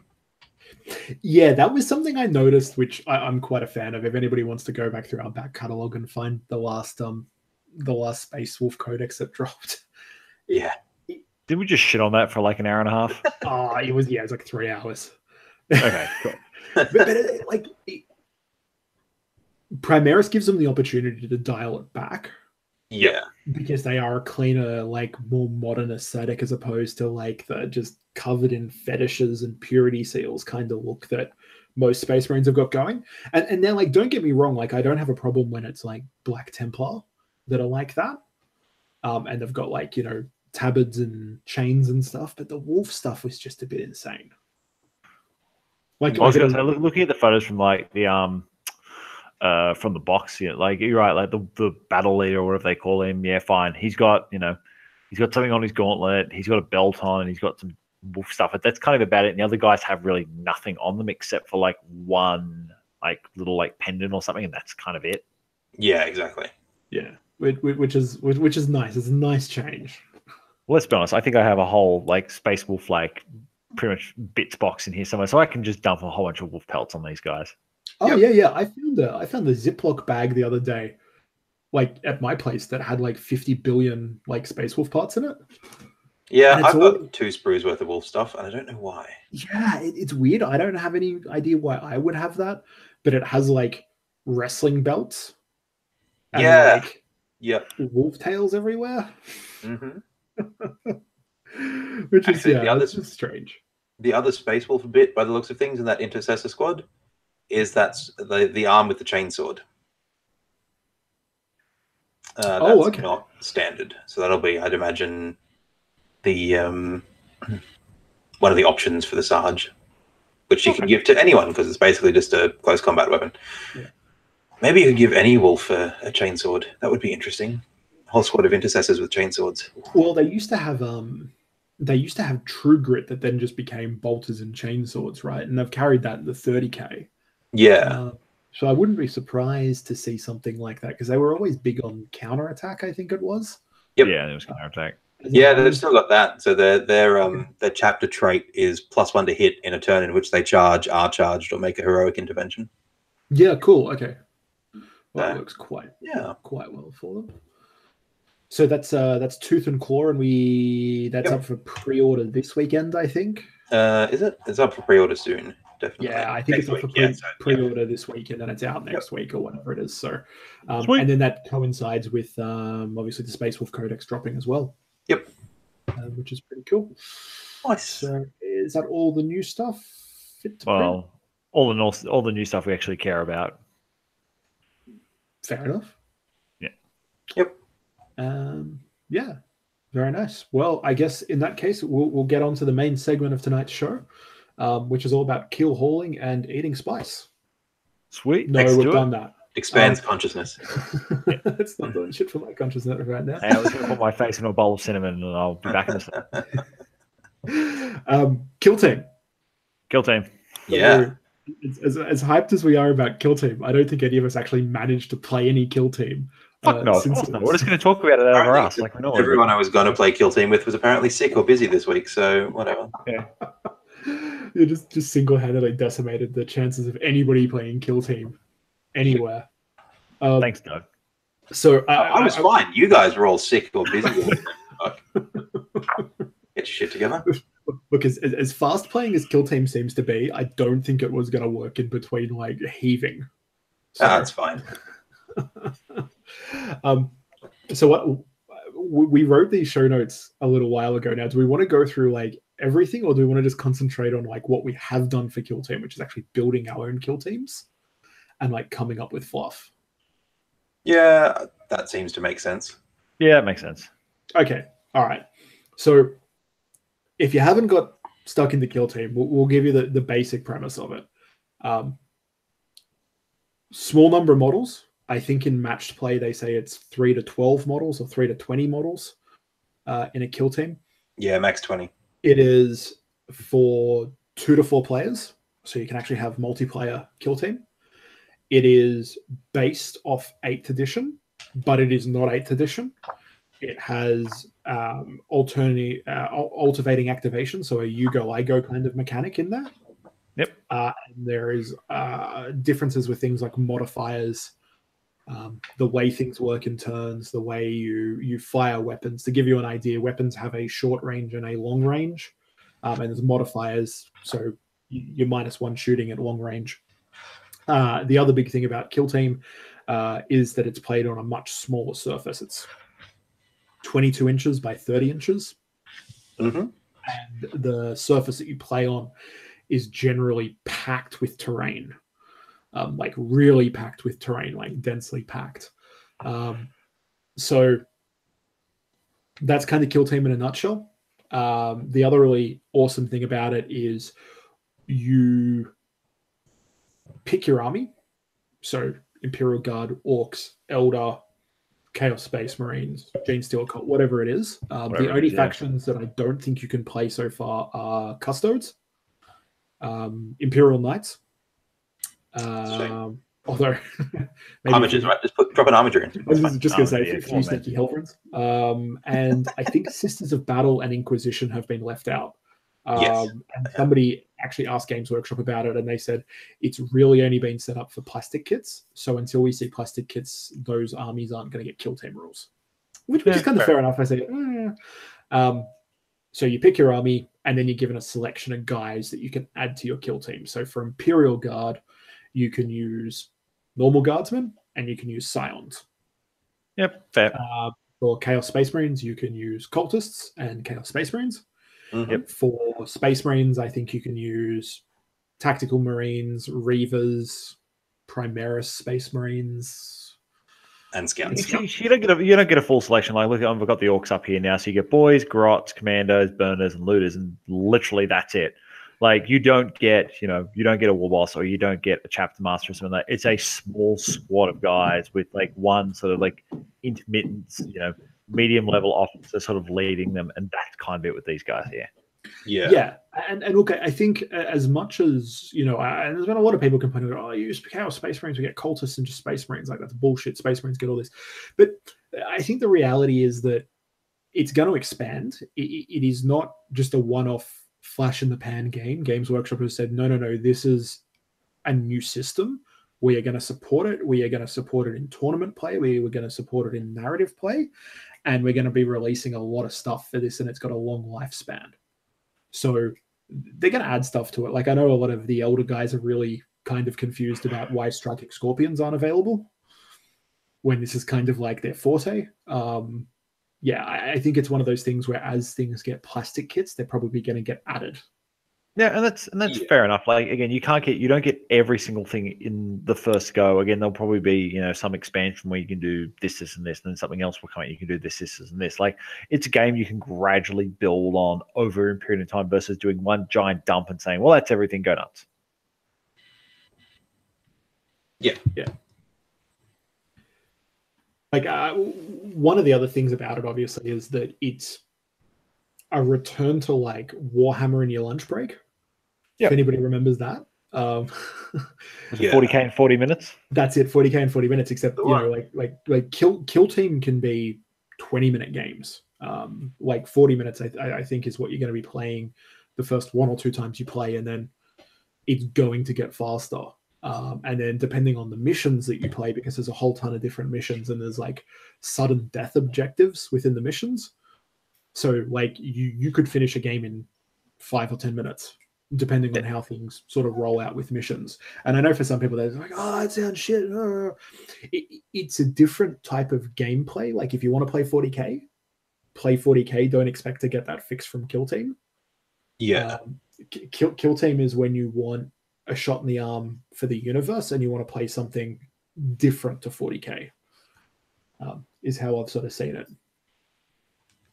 And it seems to be popular. Like I've been watching videos of it on YouTube and things like that, and it's very easy to sit down and watch like a whole bunch of games and really get into it because they are fast. It is cool. Like, there is generally a fair bit of narrative to it. Like, as much as it will make for a very good tournament game, I think, and Games Workshop are going to support it as a tournament game. It's definitely a write your own narrative, write your own fluff, go fucking nuts with the narrative side of things. Like, you've only got a small team of dudes, build them up, convert them, paint them however you want to do it, like put tons of time into every dude. And then obviously, like, on top of having, you know, your tactical space marine, you can then make them specialists, and you can have like a sniper guy, and you can have a medic, and you can have a close combat dude, and you've got like your leader, who's your sergeant, or, you know, whoever's running your kill team, and they're going to have personalities. And one of the really cool things you can sort of see just from reading the rules and watching a few games or whatever is you could very quickly, like I'm talking about, like in the course of a couple of hours, you could play quite a few games, and you could take your kill team from being super fresh with no background and experience, and just a few, you know, maybe like a few names here and there, and a bit of an idea about, you know, what army these guys come from or why they're doing what they're doing. And then through the course of a few games of kill team, you've built up like a super strong narrative background for them. And you become super attached to them as well. Yeah, definitely. You know, like obviously all those jokes about like naming all the guardsmen in your guardsman army. Like, you know, if you've only got like 6 or 7 of them, you can actually do it. Yes. So what I thought we could do here, because we haven't really played that much, so instead of getting stuck in the mechanics of it too much, is I guess go around the room and share with the class a couple of ideas of our own kill teams and how we kind of came up with them, and maybe, you know, some food for thought for listeners about how they can sort of approach their own kill teams. That seems fair. Awesome. Who's kicking us off? Doug, you're up first. Really? I feel like Rob has the best idea. No, I need to think about. I need to put a bit more effort into mine now. That's fine. Whatever. So, like, I don't know. Do you want me to talk about kind of start to finish, or just the ideas I've had in terms of kill teams for me, or what do we want? General access to the brain pan of Doug. Yeah, that's a dangerous request. But it's one of those things where I feel like if you're making a kill team, there are a few different ways you can go about it. So the kill team rulebook, which I have in front of me because I was actually vaguely prepared, has a whole bunch of little tables inside it at all different points that give you like name generators and kind of disposition generators for your kill team. So if you have absolutely no idea what you want to do, you can pick your army, roll a bunch of d10s, and then that'll basically give you the story for your kill team.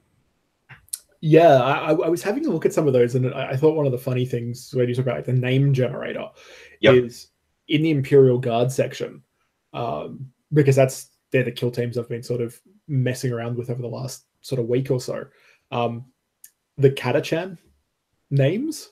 Yep. Are just ridiculous. And then like you look at all the Canadian names, and they've got a very Germanic slant to them, and all that sort of stuff. So it's actually really cool, and sort of stops the thing from Guardsman Bob.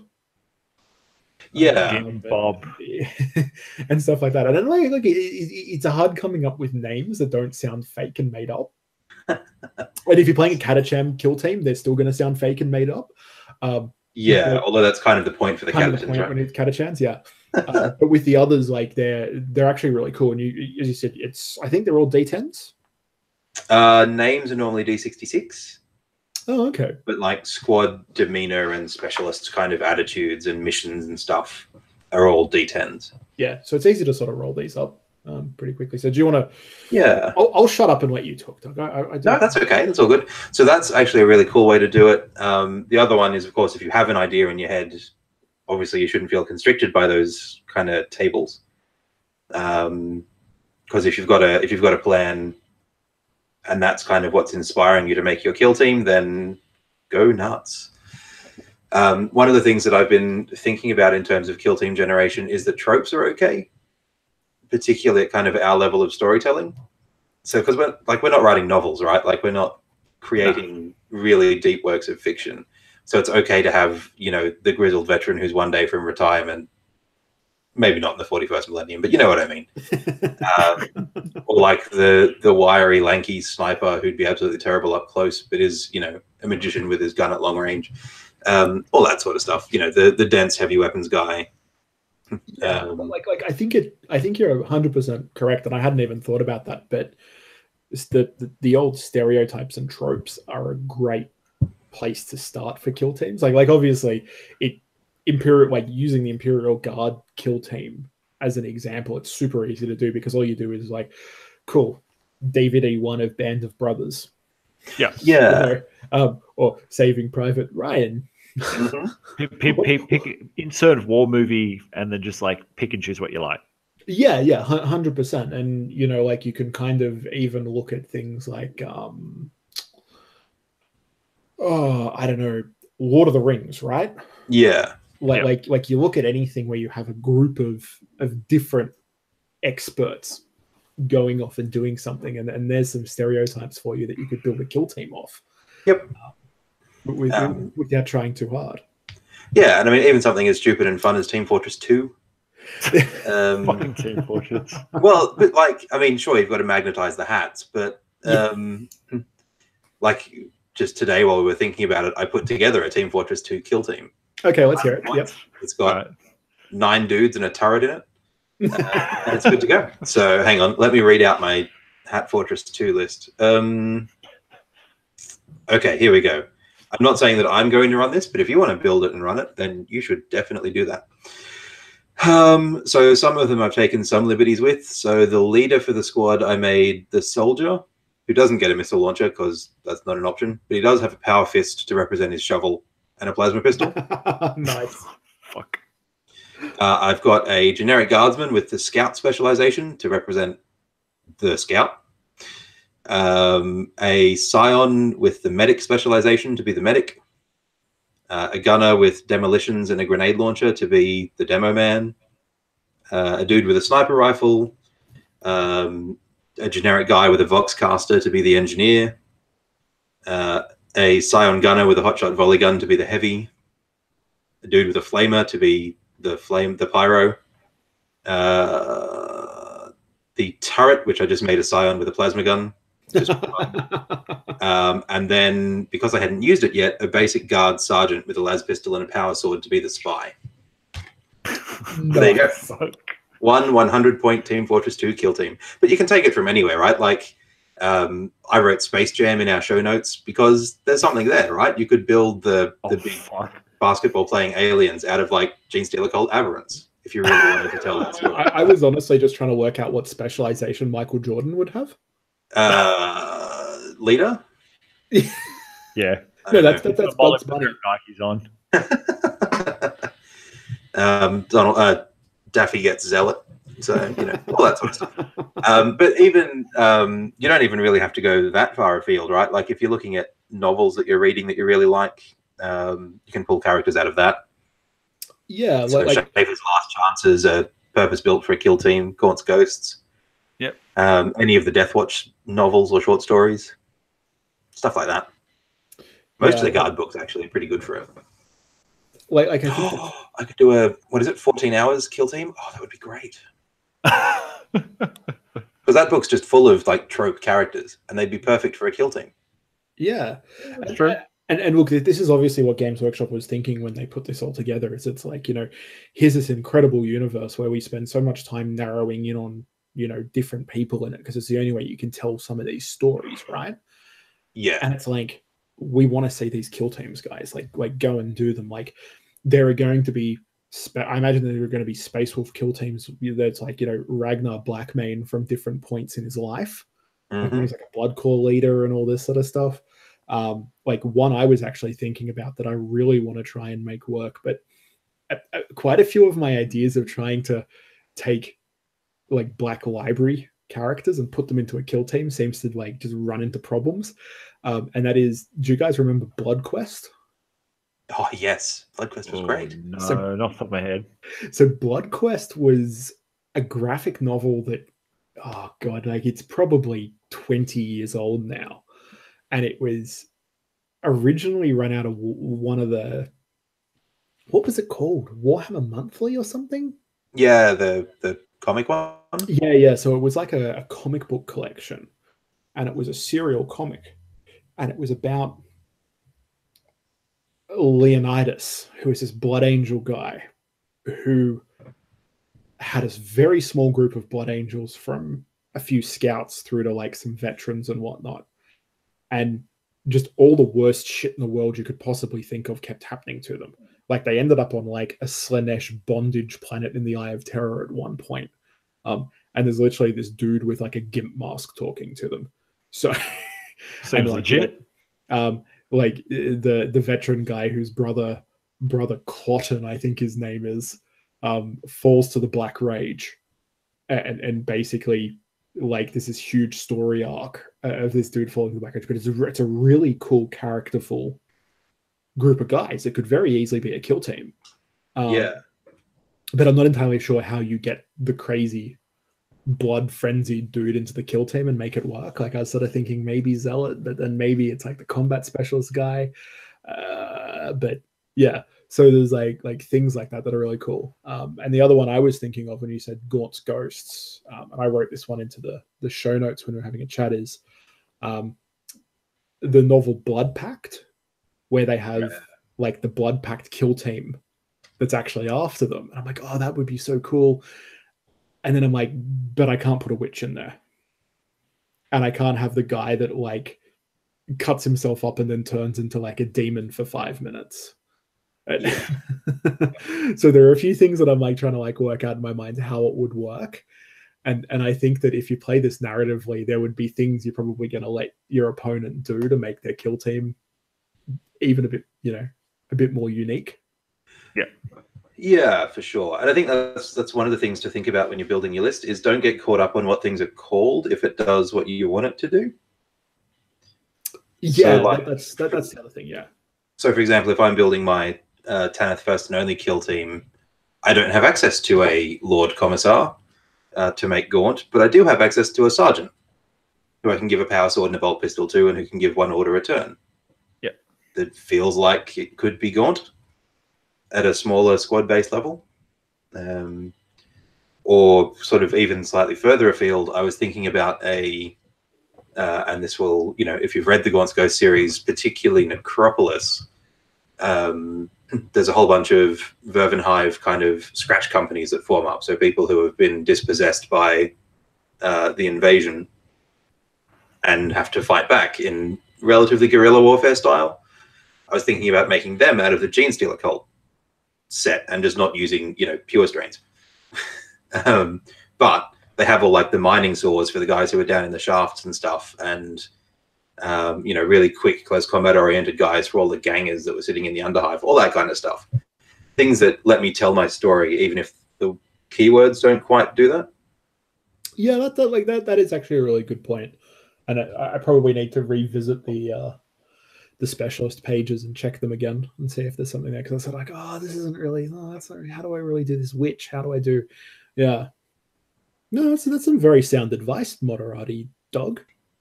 I'm good occasionally, although there aren't that many psychers, so the witch is always going to be a problem, I think. Yeah.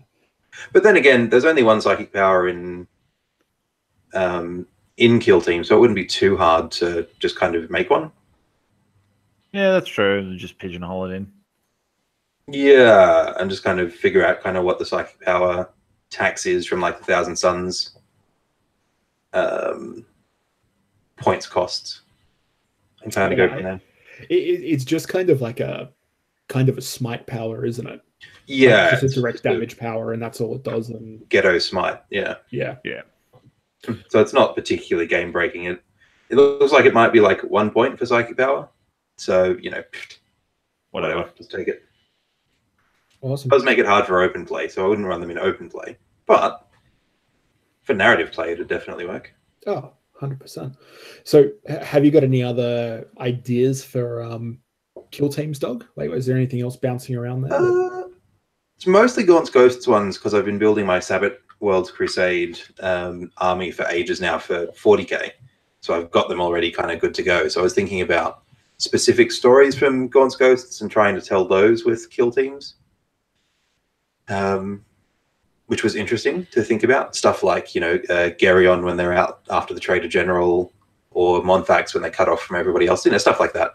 But the other one is, of course, the guys for whom the entire game is named the Death Watch.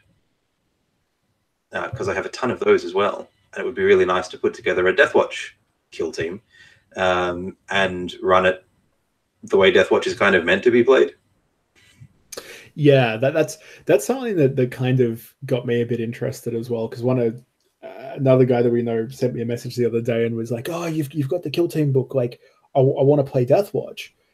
What are the options?" And I'm like, "Well, Death Watch veterans."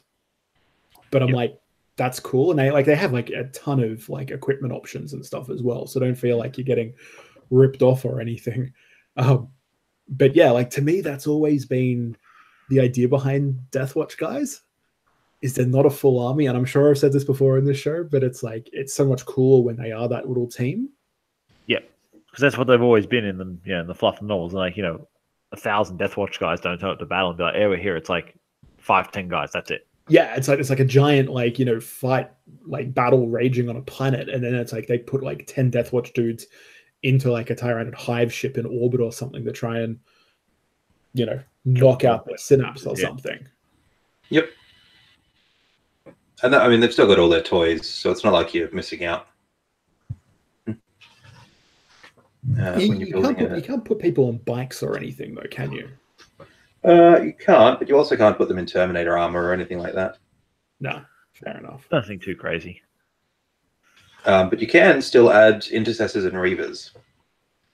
Okay. Your kill team, so you can have like the new guys, which potentially gives you a really good story where you have a small group of 2 or 3 hardcore veterans and the new kids, or a new kid who's biologically better in every way, but they still don't like him or trust him or want to deal with him.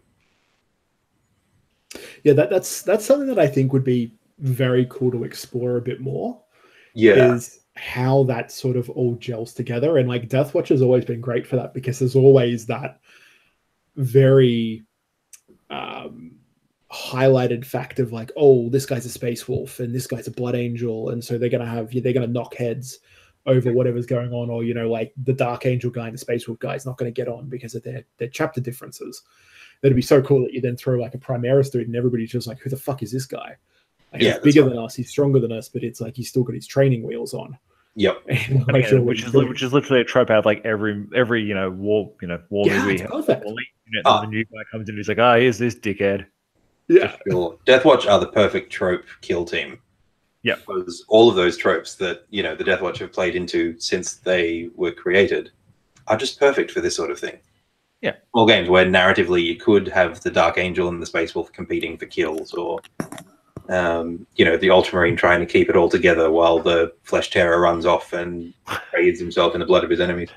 All that sort of stuff. It's just, cool stories can be told with the Death Watch kill team. Even if you don't have a good one to start with, that story can become apparent very quickly. Oh, yeah. And like the other thing that I'm sort of thinking as far as Death Watch and narrative and the rest of that goes, and this is bouncing off a concept that you've explained before, Doug, which is your idea of having bad guys to further the story of your good guys. Yeah. That you talk about with your Gene Steel cult, that they're just kind of like villains there to like, with Kill Team, it's even easier to do that, because it's kind of like, if, let's say, Doug, you ring me up and you go, hey, look, I've got this idea for a Death Watch kill team, and I want to start here and then see where this narrative goes depending on the games and all this sort of stuff. Do you mind spending a couple of hours playing an Orc kill team, a Gene Steel cult kill team, an Elder kill team, and a Necron kill team?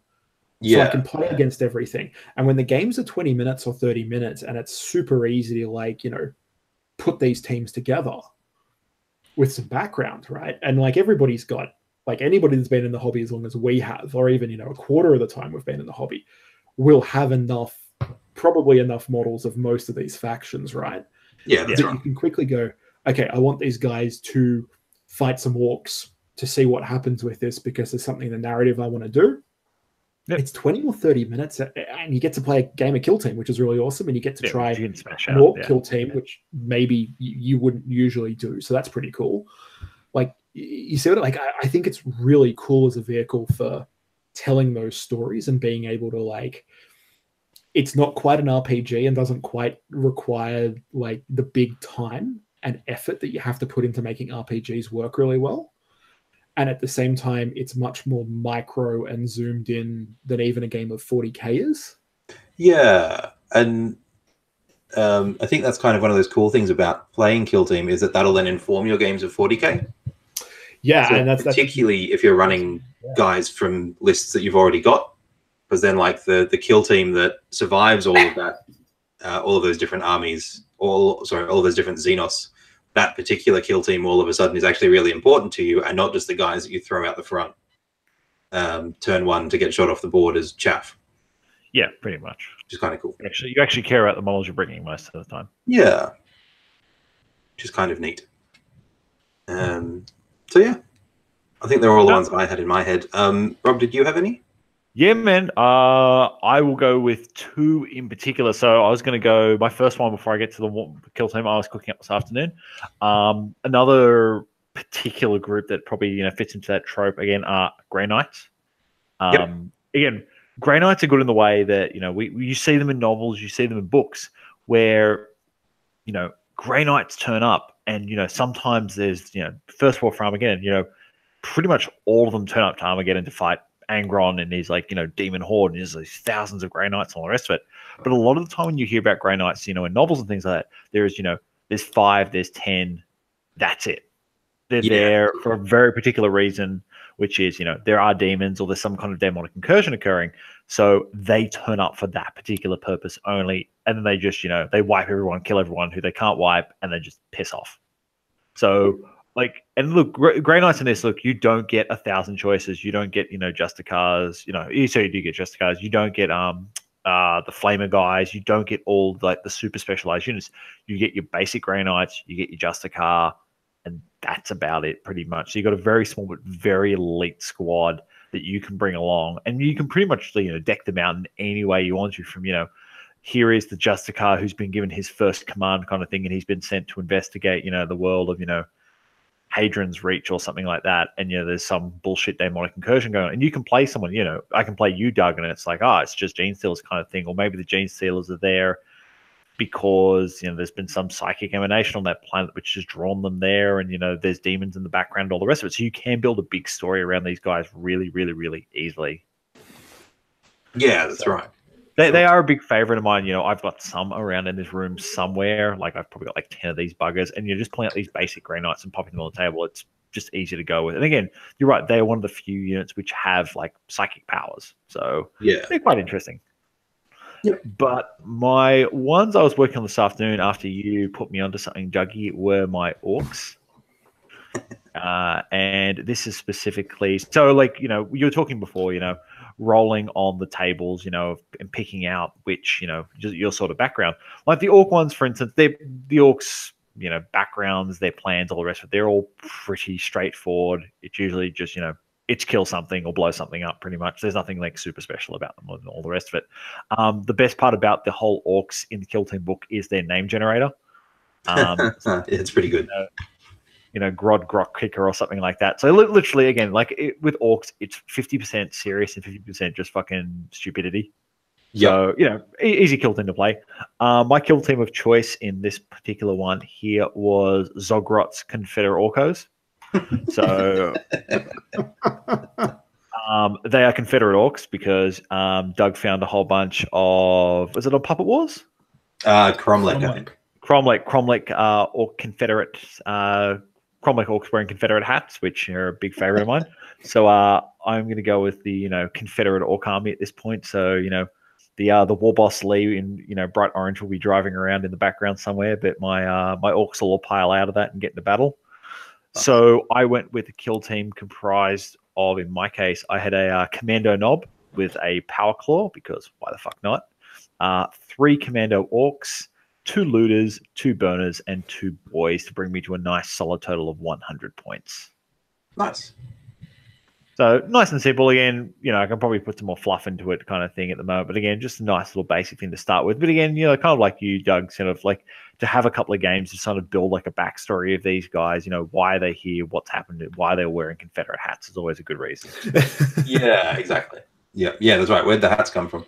I think my favorite surname on the orc table, or other bit, as the orc table says, is no other bit. Yeah, no other bit. So it's just like just the front bit. Yeah, Nothing else. that's it. I only have a first name. What's your second name? There is no second name. That's right. Solo, right? That's what happens when you don't have a last name. Sorry. Yeah. Wrong. And you have any other kill teams? Yeah. Okay. So I thought I should try and make a kill team Nice. of my own devising that isn't stolen from somebody else's IP.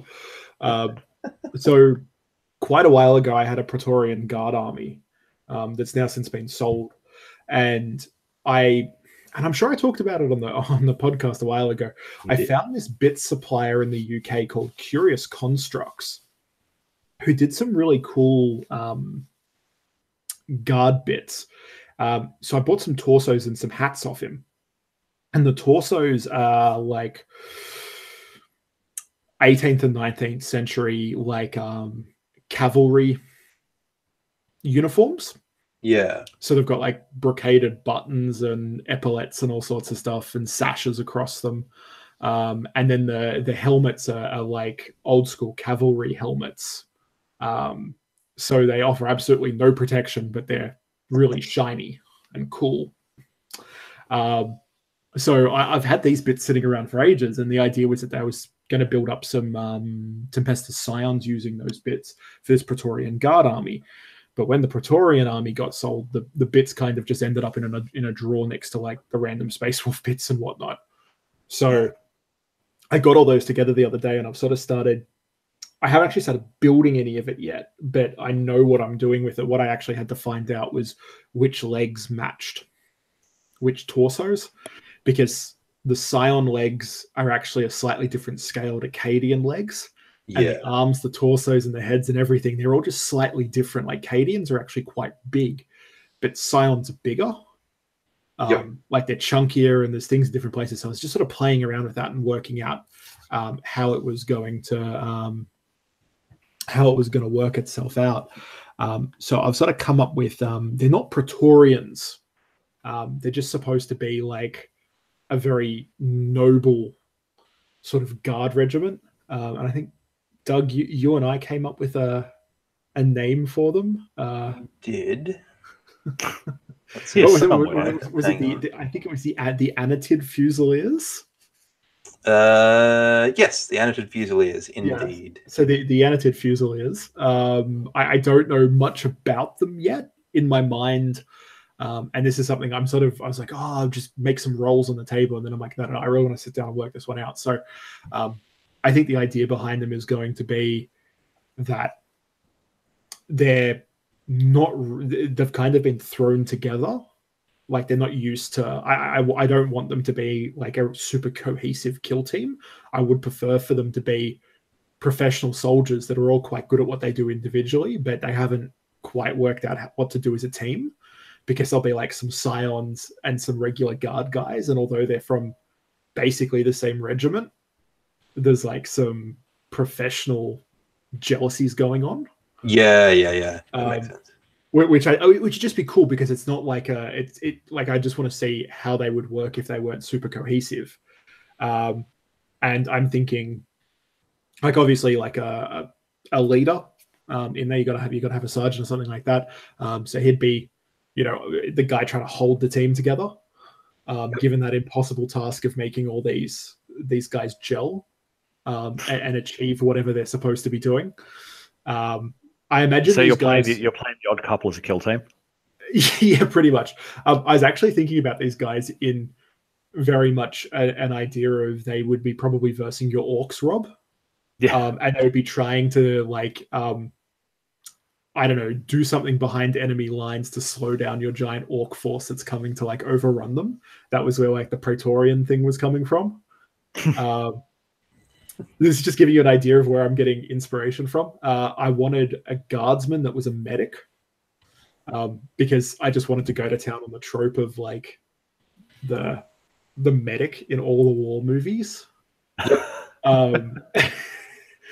Like I'm thinking like he's going to be like the oldest guy there, and he's going to have seen a lot of shit.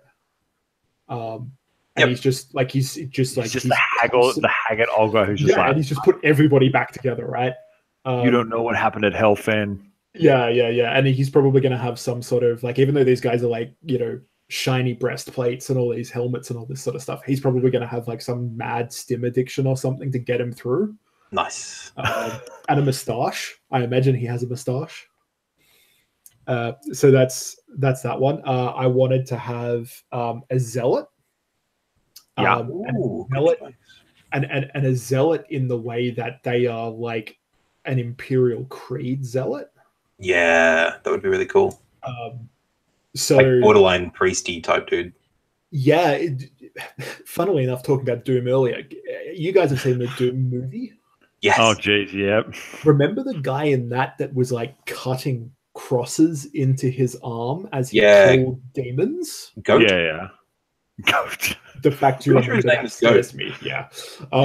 But that sort of dude, so like once again, super shiny breastplate, but like if you rolled his sleeves up, he's probably got like half like the Divinitas bloody Imperial Alice like scratched into his arm with his like bayonet or something.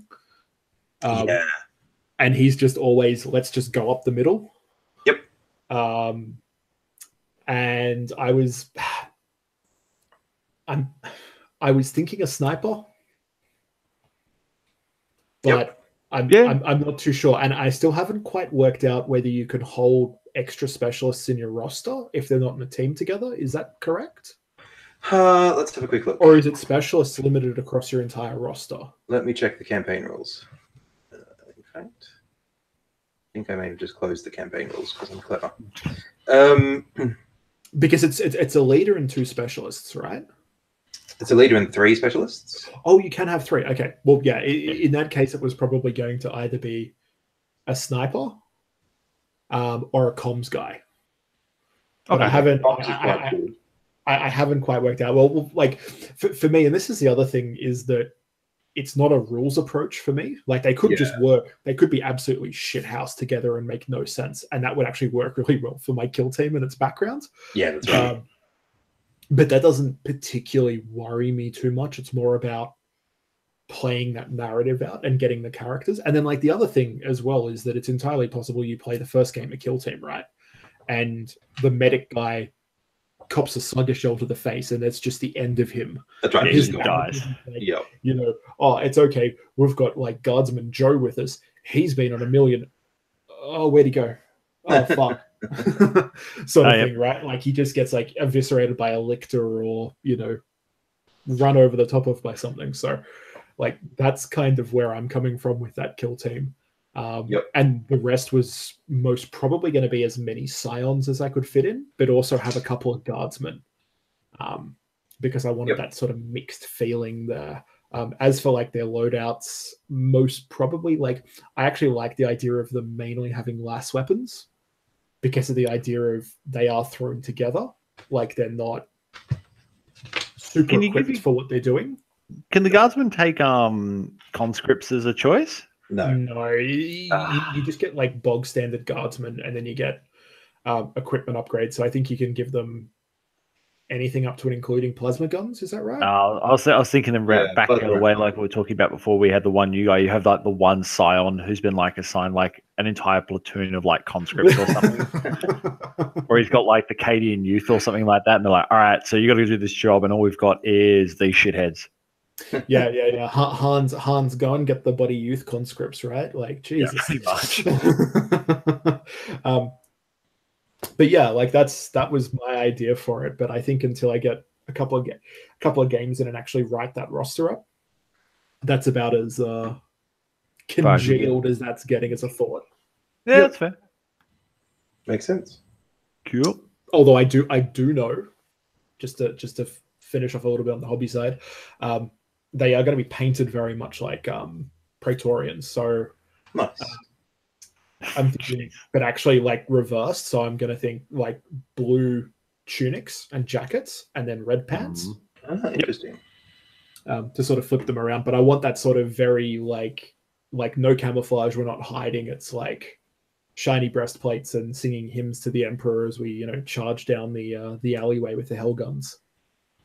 Yep. Nice. Cool. Yeah. So I think I imagine we'll revisit Kill Team probably next episode if we can get a couple of games in. I feel well, if you can stop throwing up, we can actually get a game in then. Well, I have stopped throwing up. It's just I've got to now start feeling better after that. And as I said, but yeah, 100%. Hopefully get some games in. And I do know as well, just for other people's interest, is I have seen on a lot of regional Facebook pages here in Australia, in the UK, and in the US as well, that there's a lot of threads devoted to pickup games at Kill Team around the place. Like I know here in Sydney, a lot of the Good Games that do miniatures. So I know Good Games Town Hall had some Kill Team stuff on.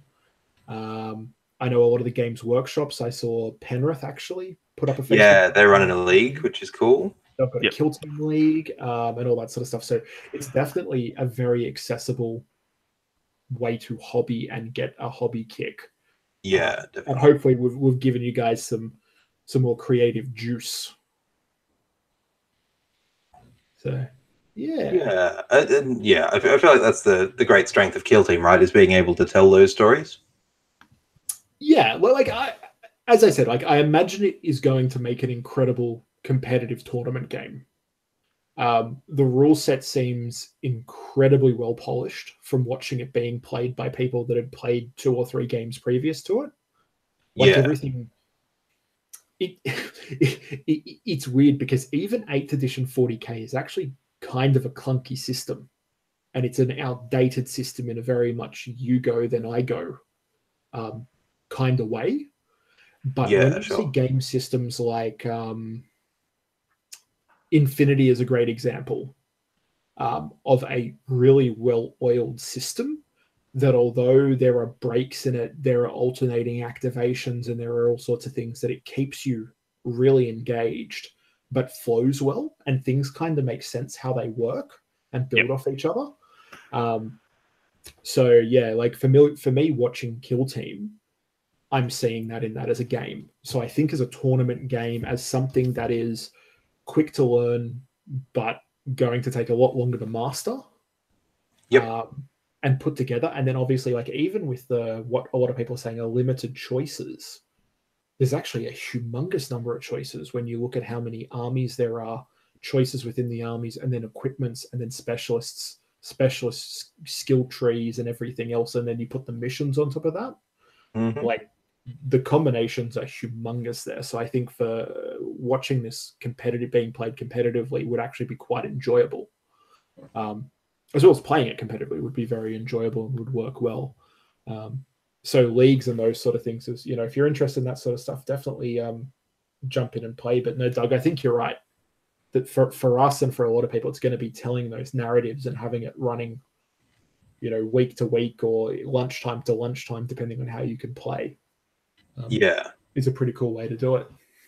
Yes, for sure. I think that's, for me, that's the greatest strength of it, right? Being able to take a squad that you don't really know all that well and then turning them into this kind of group of heroes that you're really invested in and that you want to see continue to, even if you're not actually playing with campaign rules, the guys that you really want to see continue to succeed no matter where you play them, whether it's in 40k or Kill Team or, something else. Yeah, and I think there'll be a lot of that, like, hey, let's play Kill Team, and then depending on who wins or what happens in the mission, it's going to inform our 40k game that we're playing later on today. Yeah, exactly.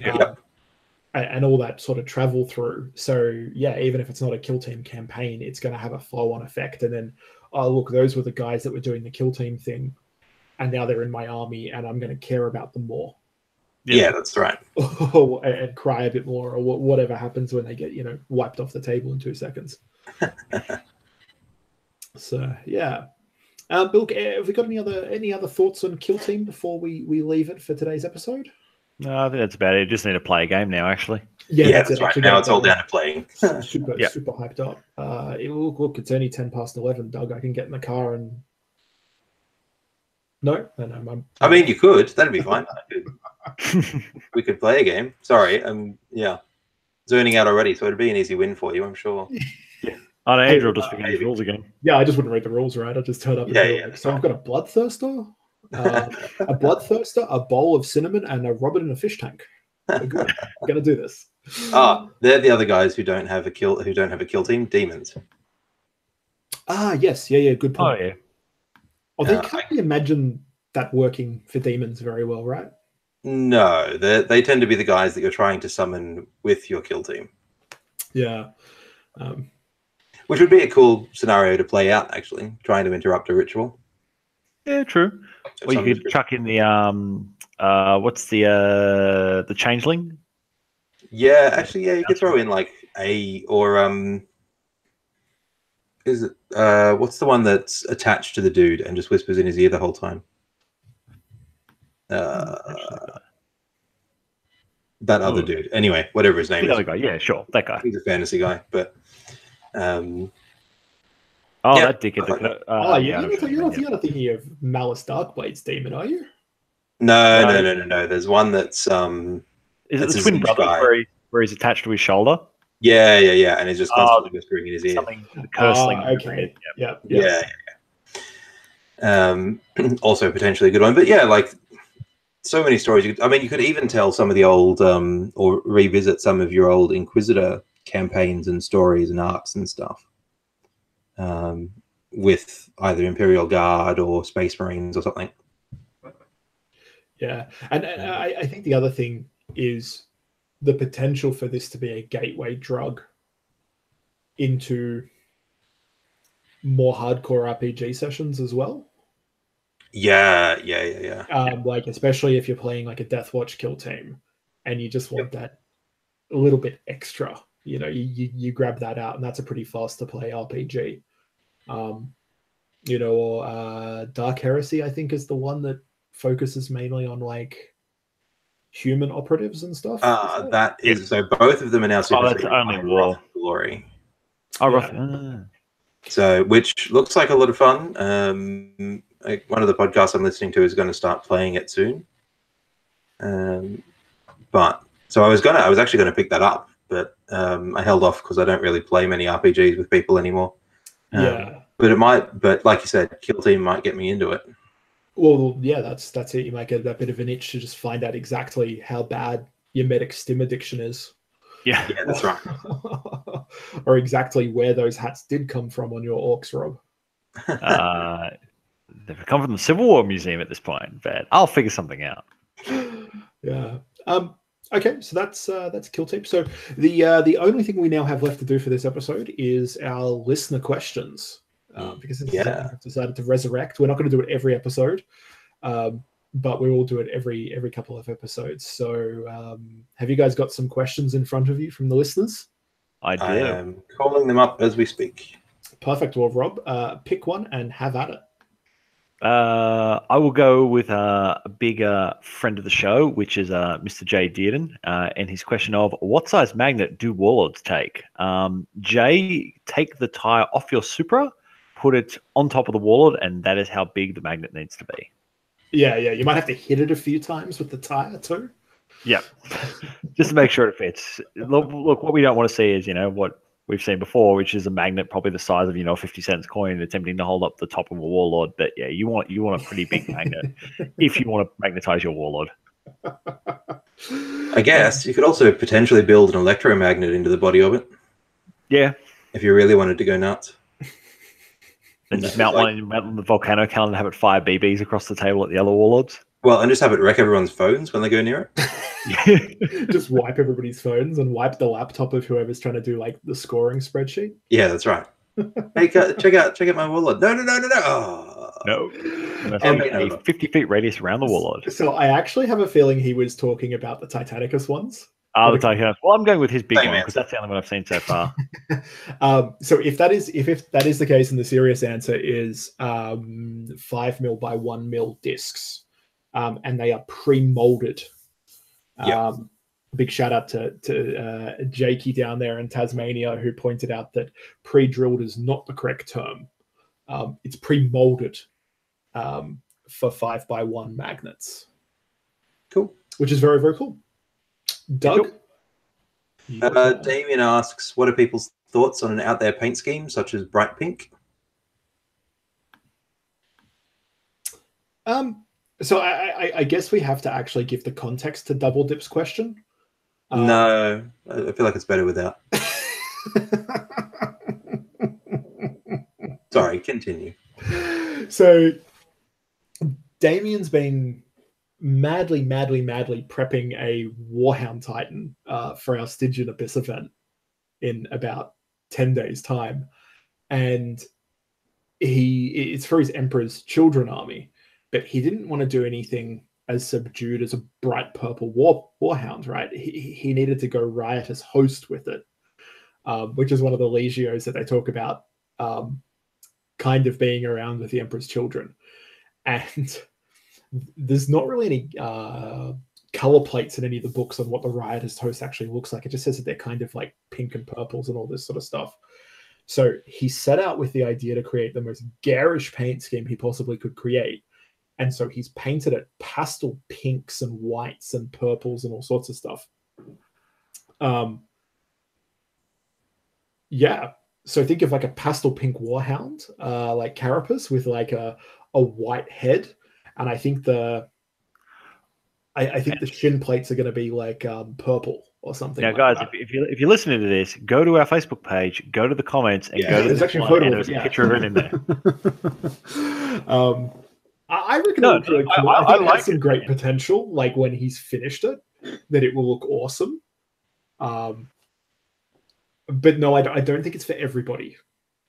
No, it's a very selective thing. But I do want to turn up to a table tripping on acid and see this thing and be like, holy shit, and then just curl up in the corner. Yeah, I'll like turn to the dragon next to you and be like, are you seeing this shit? Yeah. Yeah, man. Yeah. I like it. I feel like it would benefit from some freehand work on the main carapace.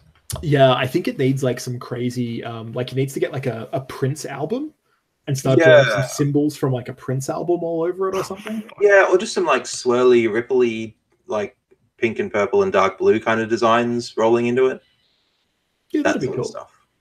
Like some sort of like fractal swirls and stuff. Yeah, almost like water ripples. Oh yeah, like okay, I'm with you now. That kind of form to it. Well, Double Dip, if you're listening to this, and I hope you are, there's the answers for you. Yep. Cool. All right. So Owen Yates asks, how do you feel about campaigns involving multiple game systems such as Battlefleet Gothic, Kill Team 40K, or Bolt Action and Flames of War? What are your thoughts on campaigns that involve many moving pieces such as Mighty Empires with territories, buildings, etc.? I really want to give a short answer to this because I know how long it takes to discuss the long answer of this. That seems fair. But I actually also know that it is a really awesome discussion and one that we probably as an EO team, and because we've done things like this and we're looking at doing things like this in the future, in the near future. Owen, what I will say to you is that I think next episode or maybe the one after, depending on where we can fit it, we'll probably do a full segment on a 40K or a 30K centric version of this, because it is something we are very keen to do at our own events. The second part of the question, as far as like the moving pieces, like we have done in the past, we're doing it at the moment with our campaigns. It works really well if you've got people dedicated enough to keep it going. Like with everything, the more complexity you build into the system, the easier it is for one piece to break down and screw everything up. But I definitely think it's something we should do as a full segment. What do you guys think? Yep, definitely. So short answer, how do we feel about that? We think it's an awesome idea. We think that for as long as we've played this hobby and we've known that you've had 40K and Battlefleet Gothic and things that you can scale up and down in the same universe, it's always been like the god level of playing the game, if that makes sense. Like it's always been the pinnacle. Whenever you listen to anybody, like I know independent characters have talked about it recently. Tim and Mike over at Eye of Horus talk about it constantly. even like the Forge the Narrative guys and the Long War guys have been talking about it with Adeptus Titanicus and scaling up and scaling down. And these are guys that are like, these shows are just like tournament shows and they're about competitive play. They're awesome, right? But they don't generally jump into this, and they were getting hyped up about it. So 100% it is super positive. It's a great idea. I've never seen it executed really, really well. But I think it's something that we want to try and sort out. And it's definitely, if you've got ideas on it, shoot us messages, tell us what your ideas are, because we would love to hear them. For sure. Cool. So that's the short answer. The long answer will be a segment next episode or the episode after. Sounds good. Done. Next question. Next question, again from Jay, because he's got nothing else to do in Canberra. When will Reavers and Warhounds get released? And Doug has segued from that, saying, more importantly, when will we get Lucius Patton units? Jay's asking the wrong questions. Someone has to put him back on track. Yeah, I was going to say, just Jay, that's the wrong question. This is what you wanted to be asking. Yeah, that's right. Did you mean? So my understanding is that the next 3 months are going to be Titanicus releases. We have seen Reavers, obviously, and we've just seen the first sneak peeks of Warhounds. So my understanding is that by November, December, we will have Warlords, Reavers, Warhounds, and Knights, as well as the terrain packs and the rules. Beyond that, I don't know. I don't know what order we're getting in them. I imagine the Reavers will be next because we've seen so much more on them, and the Warhounds will be the last thing that we get. Yep. But don't know. We imagine that there are weapon sprues because we know the Warlord has all the rules in there for things like the Sun Fury plasma guns or plasma cannons or whatever they are for the arm mounts, but we haven't seen them yet. So we imagine there's also alternate weapon sprues, possibly Forge World upgrade sprues and that sort of stuff. And we know Legios, like specific Legios, are going to get their own rules, and we get, I think in the rulebook there's 2. I think it's Tempestus and Grophonicus get rules. So at some point in some fashion we will have to get that. But I don't know if we're getting everything in 3 months or whether it's going to be churned out over 3 years. Yep, that's fair. Yeah. Seems legit. Cool. Next question is also from Jay. Do we really want to give him this much airtime? He deserves something, I guess. Okay, cool. Well, so Jay asks, Jay from Canberra asks, I've had a Titanic erection since the influx of Titanicus picks over the past couple of weeks, and my copy won't get here for another few weeks. How can I get the swelling to go down in the meantime? Well, one, you should see a doctor if it lasts for more than 6 hours. Yep. Apparently. Two, there are pills for that. Yeah. Or maybe it was pills that got you into this problem in the first place. Yeah, something's got Jane into the problem. Actually, one of the really cool things, and I was going to mention this in the front of the show, but because I didn't write it into the show notes like an idiot, I kind of forgot about it. If you go over to the Oz 30K Adeptus Titanicus Titan Hanger page, right, which is our group for Titanicus, one of the guys has actually done something really awesome, and that is he's come up with papercraft Titans. Mm-hmm. He's scaled them on his computer. I think, Doug, you've affectionately called them the Legio Getonicus. That's the one. So these are like properly scaled Warlords, Reavers, and Warhounds, and it's a PDF file. You can just click on it and download it, and then you print them off and you cut them out. And you could jump in and start playing if you had a copy of the rules. Yep. Obviously, you wouldn't have like the terminals and everything else, but I would imagine that, Jay's obviously ordered from overseas or couldn't get a copy here in Australia of whatever it is. But if you find somebody with the rules, Jay, grab those papercraft Titans and start having a go. Yep. Cool. Yeah, and then look, I have been debating whether to whether to leave this one off or not. And this is the last question that we've got here, and it's from our good friend DJ. And we've been kind of as a running joke, and I'm willing to put my hand up and say that it was my fault at Rob's wedding somehow, and I don't know how this happened. I don't know how the universe allowed this to happen. When I looked over at the table and I was joking in the best man speech about, you know, all the people that we play war games with, I reeled off every single person sitting at the damn table and just looked at DJ and just didn't say his name. It was just, and I feel terrible, and I felt terrible the moment that it got pointed out to me about 5 seconds after I had stepped down from giving the speech. I still feel terrible to this day about it, DJ. I do very much apologize to you. I imagine that the reason I didn't mention your name is that if I had have talked about your magnificence, it would have overshadowed the entire wedding. So that was why I didn't bring you up. So here is your shout out that we have been promising you for a very long time now. And obviously at the moment, if anybody does know DJ, he's going through a bit of a painful process getting a bionic back at the moment or something along those lines. So we wish you all the very best, mate. And we hope to see you back at the gaming table very, very soon. And I think with all those sort of wrapped up, if we don't have any parting words from the Moderati or the Servitor, we might wrap up episode 57 for you. No, I've got a plasma duct to go cool somewhere. Nice. Just remember, templates are the enemy. Vulcan Mega Bolters where it's at. All right, people. This has been episode 57 of the Loaded Dice podcast. We hope you've enjoyed it, and we will see you again in a fortnight. Take care, guys. Real.